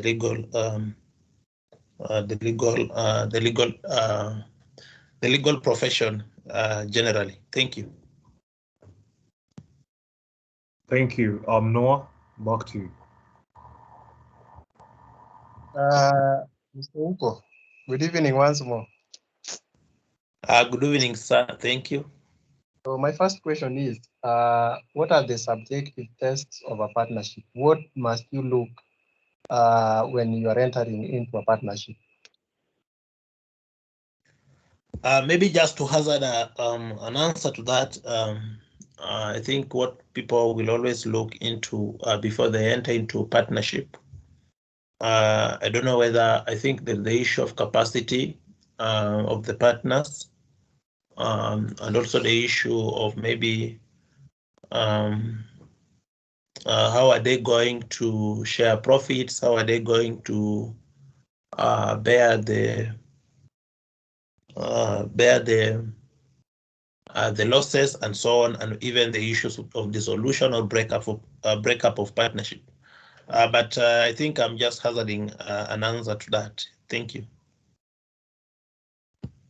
Okay. What are the 4 types of resources in a firm, in a law firm?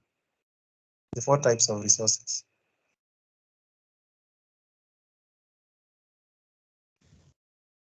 It's okay. Thank you. I think I will also attempt a few of them.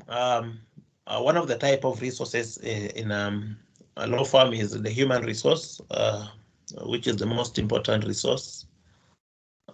So there is the human resource. Also, I don't know, I think there is also, I think that's the one that I can remember for now. Okay, then lastly, do you understand the term inquest? Yes, I understand the term inquest. Okay, a brief overview. I think inquests are proceedings, especially in criminal nature, where the state will be trying to unravel or discover the death of somebody. So if someone died, of course, proceedings normally are open so that to know what was the cause, so that maybe now after the inquests are successful, the prosecution of those who were involved in that crime, especially the crimes of murder, then they can be instituted against them. Thank you. Thank you. That's all from me. So I think you did fair. You did well. And I'm sure even inquest you have not yet tackled. It's a term 3 theme. One of the special proceedings. So yes, I agree with you. Inquest. One normally conducts an inquest where there is an unexplainable death or a sudden death, or where a person is missing under the circumstances leading to people believing that he may be dead. So it's a requirement as per section, I think 386 of the CPC, that an inquiry be conducted in order to determine those issues. So you do an inquest. So, So what you do, you are under an obligation, like to inform the nearest administrative office upon becoming unaware, becoming aware of any death, or you believe that a person may be missing, and such circumstance may lead to a belief that that person may be dead. So what you do, where you discover a body under circumstances suggestive that the deceased one has been killed by another, or has committed suicide, or has died in circumstances raising reasonable suspicion that there's an offense, the other person has committed an offense leading to his death, or maybe that person is missing and believed to be dead, then an inquiry or an inquest can be conducted, and the jurisdiction is always with the magistrate court. And then the other things you answered correctly. When it comes to the law firm question, I asked the issue of the factors of production, the human resource, capital, equipment, and the raw materials. So those are the 4 factors of production. Unless I have mixed up, I believe those are the 4 types of resources in a farm. And then there's a question you answered perfectly. I cannot remember. The other question, with the issue of partnerships, when you are asked the subjective tests of partnerships, they are basically what you need to check before entering into any partnership arrangement. So 1, you'll have to check the capital contributed. How much are you contributing between you the partners? And then number 2, the level of responsibility. What responsibility are you willing to take up? So for instance, who will approve the contracts? Who will authorize payments? You will check those issues. And then another thing that you will check is the level of risk that you partners are willing to take up. And then number 4, how are you involved? Do you show up? How will you show up to work? What are your efforts in the work? What effort will you be putting in the partnership? And then number 5, with the issues to do with third parties, the outsiders, how will you present yourselves to them? That's another test that you'll check. And then lastly, how will you participate in the profit and loss of the business? So those are the things that you will check, or those are the tests that you will have to go through before or when getting into a partnership agreement. So otherwise, you did well. I keep it up. Okay, thank you, sir.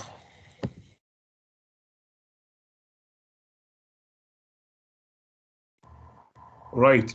Thank you, Noah. So perhaps just to give me feedback, I'll start with the locus classicus of discrimination on the basis of HIV status. Yeah, you got that right. Is VMK versus Square. Then I asked you why was that case cited as it was, and yeah, you got it right. It's a sensitivity of that matter.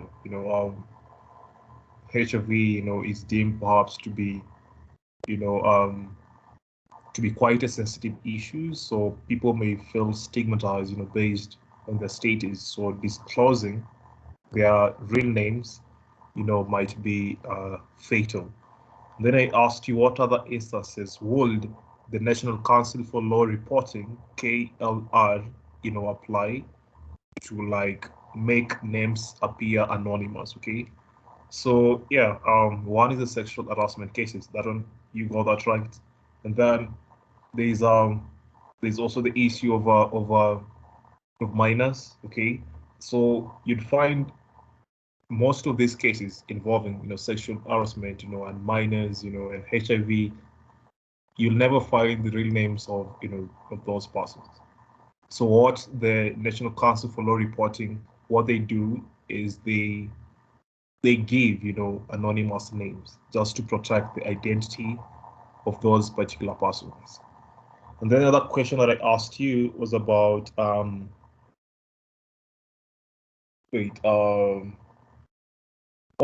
just to add that the anonymity of the case is, you see, the case being anonymous, that anonymity of the case, is to ensure full compliance, and it also, limits reduction cost, and as well, it is also in compliance, with statutory provisions. For example, when you look at the HIV and AIDS Act, then we have the HIV and AIDS Tribunal. So you'd find, anonymity is widely used to protect the identity of those particular persons. The other question that I asked you is about how has ICT revolutionized, the legal profession, and we talked about the judiciary as well. So yeah, you did well on that. Example for the judiciary, we have right now efficient records management within the judiciary itself, and we also have efficient management of the courts, and by this I mean the integrated case management system rather. And then we also have automation and diversification of the revenue and the deposits as well. Okay, those are pay bills that you are given, instead of paying cash and everything. And then we also have the effect of ICT on judges and magistrates. So by right now, I think they could write well-researched judgments because they are provided with the necessary equipment to ensure that one is possible. For example, proper ICT hardware. So every judge is issued, perhaps with an iPad, iPhone, and a laptops for magistrates. But they have this integrated management system, within it to ensure that judgments are well researched, well reasoned before they are delivered. And then for advocates, we have efficient or fast tracking of the online application of PCs, the practicing certificates, also, lawyers at least right now, they can now advertise even more, but still with the limit, of what their profession has offered, because you'd find, the firms closed during the COVID-19 period. Most law firms, closed down, like the offices literally. So they had the virtual law firms, okay? And then, we have, it has brought sort of more jobs to, for lawyers. For example, ICT has, presented an opportunity for advocates, to act for various parties, in cases with substantial information communication technology issues, okay? There was this case, I think that was delivered 3 years ago or 2 years ago, the RMS, the Royal Media Service Limited versus, and 2 others with the AG and 8 others. And then it has also revolutionized research, you couldn't have perhaps accessed libraries during the COVID-19 period when it was at its peak because they were closed down for purposes of containment. So you had that, the website for researches, and everything. Yeah, so it has also improved, the proper documentation and record keeping for advocates. Okay, that wouldn't have been possible when it comes to physical, or walk-in law firms. And then, yeah, so through ICT, advocates have electronic evidence at their disposal, so it's easier for you to submit. And also when it comes to mentions and everything, yeah, so advocates represent such clients. And also the practicing status of advocates, at least right now it is fast track, it's easier to do that. Yeah, and also when you talk about, some advocates are lecturers actually. For example, some of the lecturers that teach you at KSL are, advocates. So this online or virtual learning, that's one way of how ICT has revolutionized the legal profession. So it gives you see that balance, or it is like, wading into murky waters, a new challenge. Yeah, so the virtual learning has been brought about courtesy of COVID-19. Yeah, so we have a lot of new frontiers, and yeah, that's it. But thank you, you did well, and I wish you well. I love your confidence. Keep up on it, build on it, and yeah, ace those oral exams. So I think I'll pick the last person, and then we close the session. Please, the last person, if there's any. If there's none still, we can call it a day.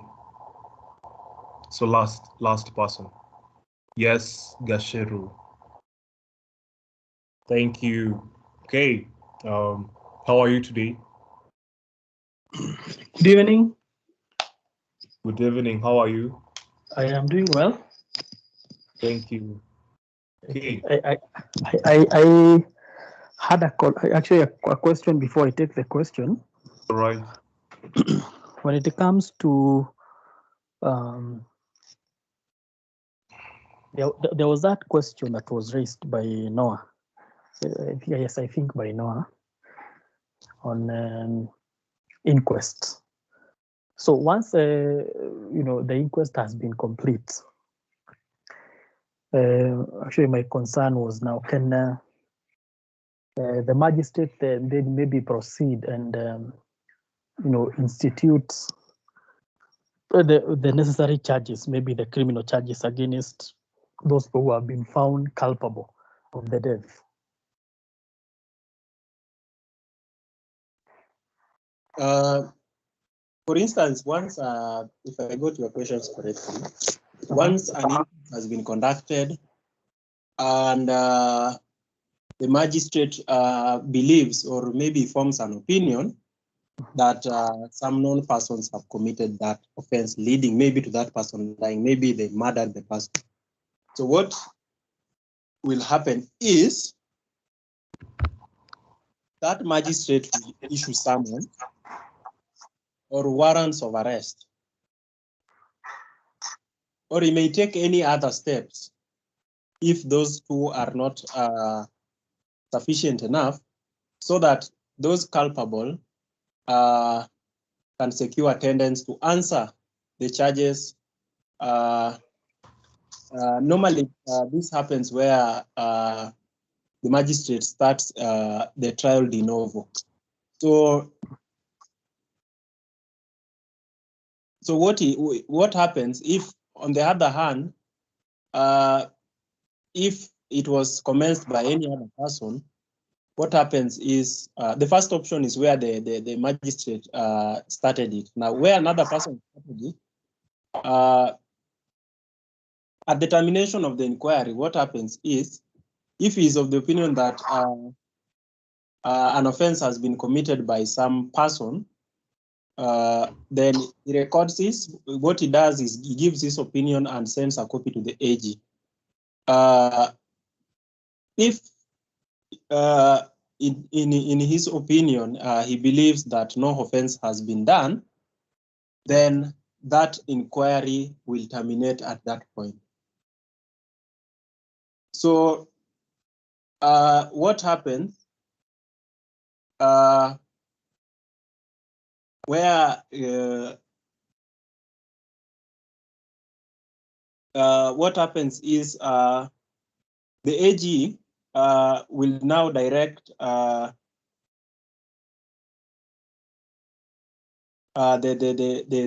magistrate to hold a particular inquest into the cause of a particular death, and in the case of a missing person believed to be dead, or he can give such directions as he deems fit. So the magistrate, the jurisdiction is always on the magistrate, whether first class or second class. So once the inquiry is terminated and the AG feels that further investigation is necessary. So he will have to direct the magistrate to reopen the inquiry and make further investigations. For instance, he can direct that the body be exhumed for examination. However, such a scenario will not apply where the person who was suspected has already been arrested. So what happens is once the AG has received that particular report, and after receiving recommendations of the, let's say, the trial magistrate, the magistrate directing to make an order as to the period which he should be recorded before the death is presumed, the Registrar General then shall be empowered on the production to him to apply and receive a grant of representation, probably from that court. So once that is done, the Registrar General will then issue an appropriate certificate of death. So I don't know, it's a very long thing. I'm trying to capture the inquest, unless I've been given time to go through it. But that's what I remember as for now. What I know, the magistrate court has jurisdiction in conducting inquest. So normally the AG gives his direction, and where an administrative officer has commenced it. So the AG will have now to give the direction as to why, how the inquest will be done, and where the magistrate has started the process de novo, or in its own motion, then what happens is, if he feels that particular magistrate feels that, or in his opinion, there is a known person who has committed that offense, then he can issue a warrant of arrest or summons, or use any other means to ensure that that person is apprehended, and so that he can answer the charges before him. So that's how I understand. Subject to your guidance, Mr. Philip. Okay. Thank you for that. I think if my memory serves me right, also, where maybe someone has passed on in maybe in the police custody, then also an inquest can be instituted. Yani unaweza anzisha an inquest where someone has died in custody. Okay. Yes. So yeah, correct. All right. Okay. So I think now I can take the questions. Right. I will only ask you 3 questions. Okay. So because of time. So my first question, could you give me 5 instances where you need a special resolution? 5 instances where you need a special resolution. Okay. Thank you very much for that question. While I may not remember the 5 of them, I might maybe capture but a few. Number 1 is instances where maybe you want to do, let's say, procurement. You want to do procurement using the company, where you required maybe to have a special resolution, and maybe the time cannot allow for you to have, all the members coming to deliberate on the said matter. Then in that instance, then you can have a special resolution. Number 2, and when you want to do an admission of a new member, there are instances that you would actually require that you just do a special resolution for the same. The other one is where maybe the company wants to do a purchase of a certain asset, and in that case, then you can also maybe go the way of a special resolution. Maybe I can just capture those 3 for now. All right.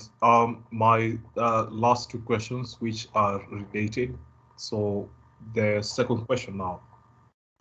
Can a foreigner own land in Kenya? Yes, yes, absolutely, yes. So like, that's okay. Yeah, all right. That's Just okay. yes, okay. And I think the Constitution of Kenya provides for that, if my memory serves me right. And I think Article 64 of the Constitution of Kenya. Okay, so what type of land holding will be given to non-citizens? Okay, that is basically as a leasehold. All right, thank you. No further questions. So Noah, you can ask your last questions and then we give feedback and wrap this up. So, Mr. Philip, my question is, you are handling anti-corruption matter. Yes. So you are conducting an exam in chief.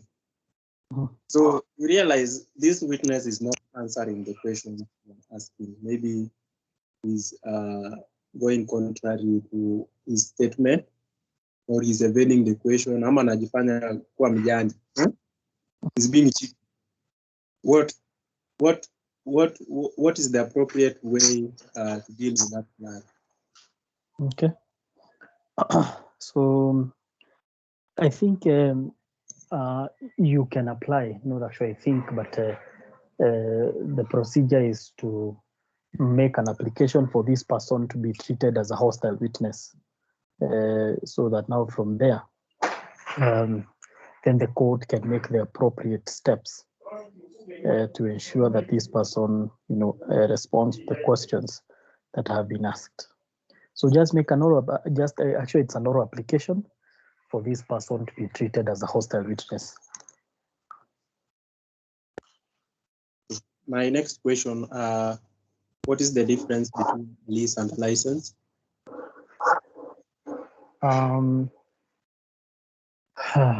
So the difference between a lease and a license. So if maybe I can capture this maybe in a good way. You see, a lease, I think it is one way of having ownership, actually acquiring title to a parcel of land. Not actually as maybe has been captured by the Land Act, but it is one of those tenure that a title can be registered under. So it is a leasehold. A lease basically is that form of title, where it is specified for a certain period of time. You may find that most go for 99 years. Others will go as according to the terms as has been captured in the certificate of the lease itself. For the license, the only thing I can say about this is that this is one of those ways that you can actually institute maybe a caution. You can claim that you may be a licensee, even though I may not specifically be able to, I have the words, but I'm not able to actually bring them out. So maybe what you can do as you maybe respond to that question, you can maybe clearly explain it to me. So I do not have this problem in the future. Okay, so I'll just stop at that point so that I can explain to you. What was the first question I asked?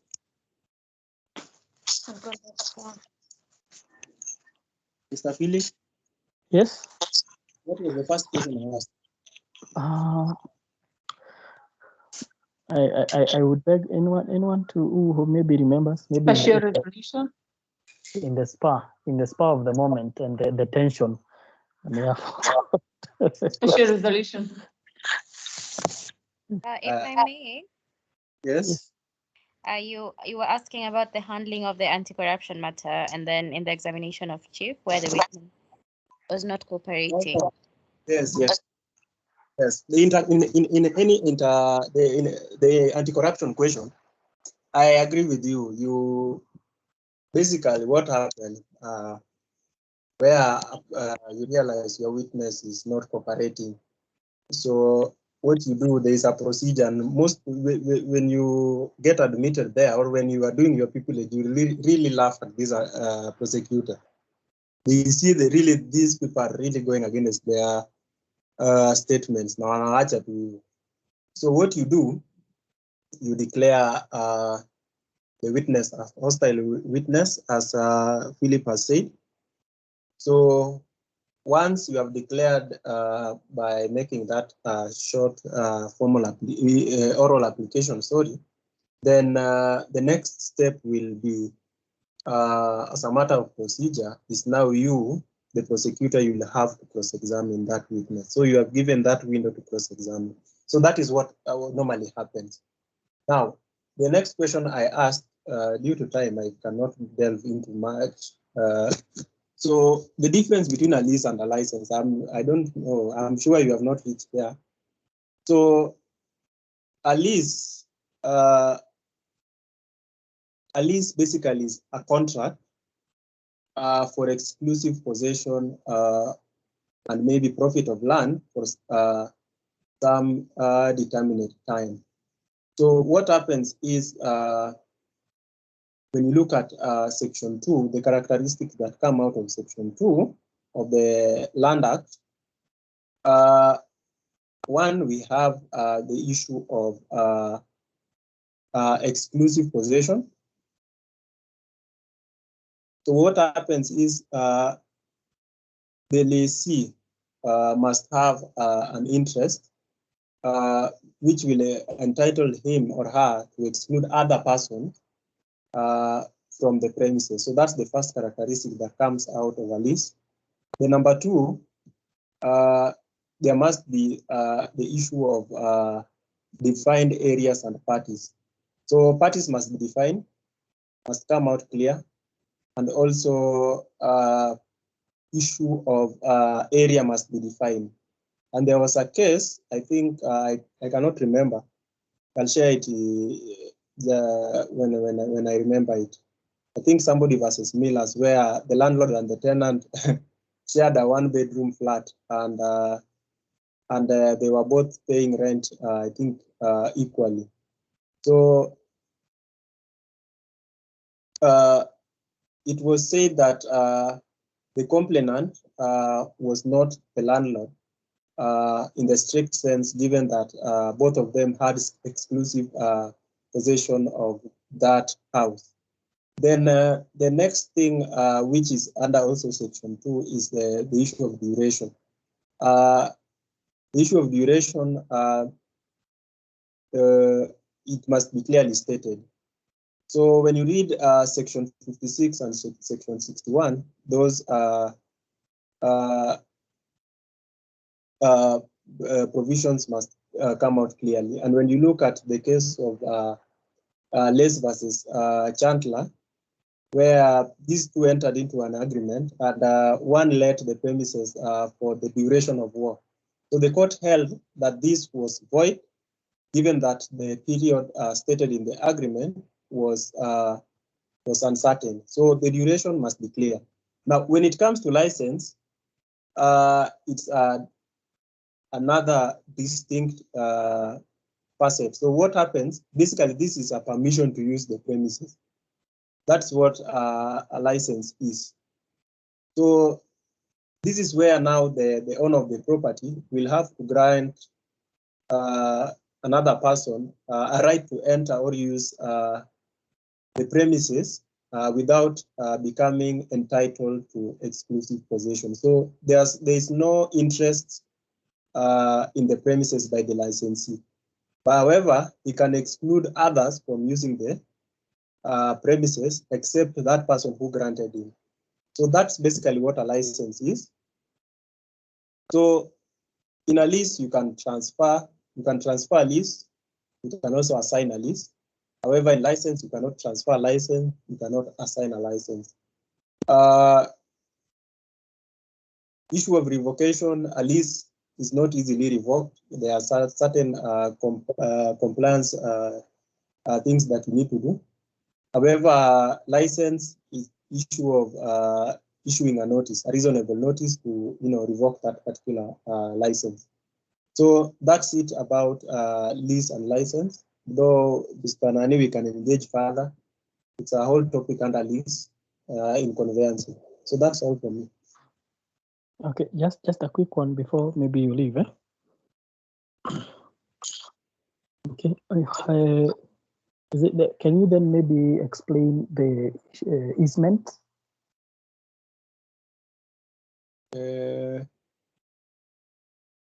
Sorry? Easement vis-a-vis the licensee. Okay. When it comes to easement, now, an easement, in my understanding, an easement is a non-possessory interest in another's land. So what you do, when you as the holder of the easement, you'll have a right to use that particular land to a particular extent. You can even restrict the proprietor on how he's using that land to a particular extent. At the same time, you can require the proprietor to take an act relating to that land. It's different from license. So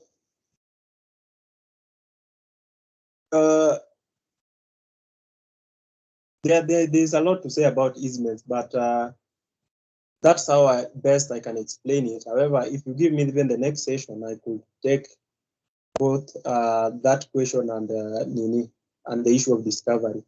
So just give me until next week because of time. I'll distinguish between a and a license. Okay, thank you.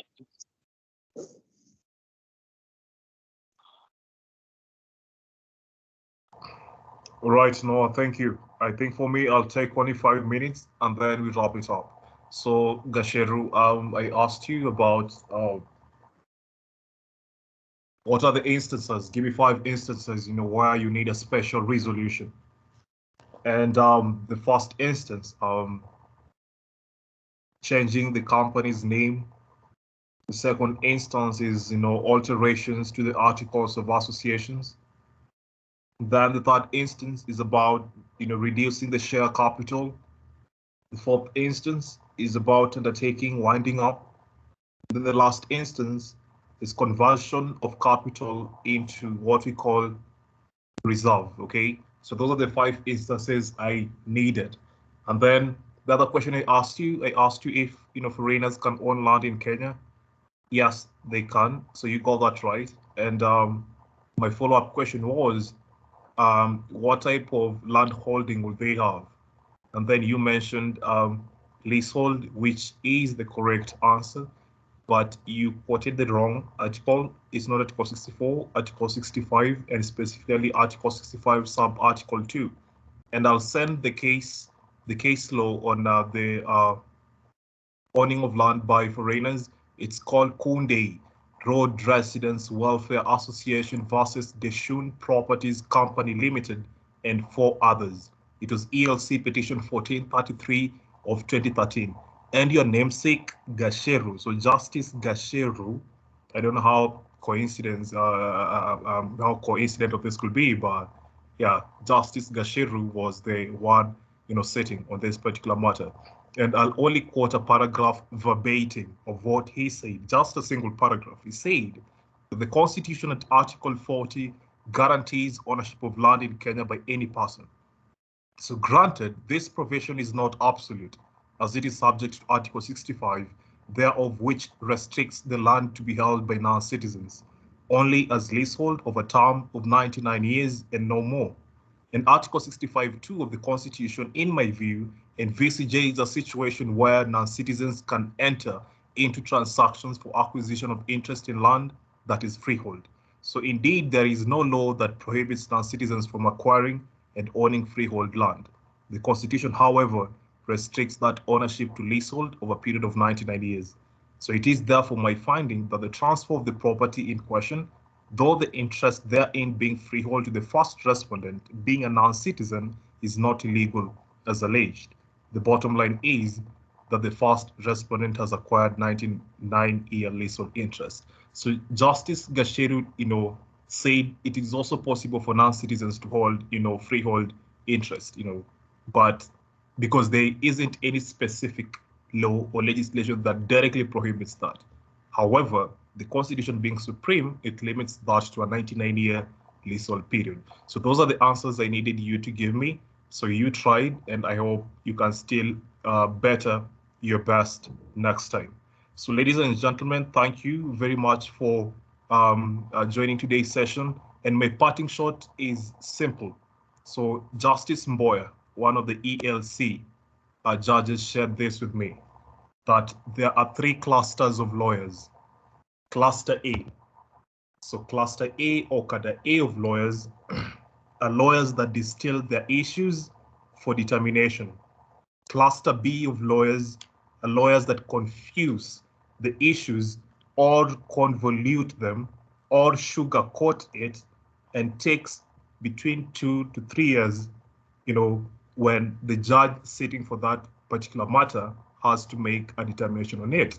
And then we have the other cluster of lawyers, cluster C. So cluster C is a hybrid of cluster A and cluster B. So my question to you this particular night, and as you think about it, where do you fall? Or where would you likely to fall? Cluster A, cluster B, or cluster C of lawyers? So think about it. Until next time, thank you and have a blessed night.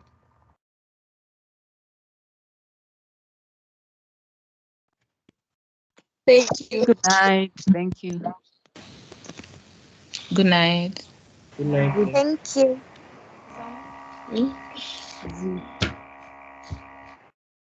Thank you.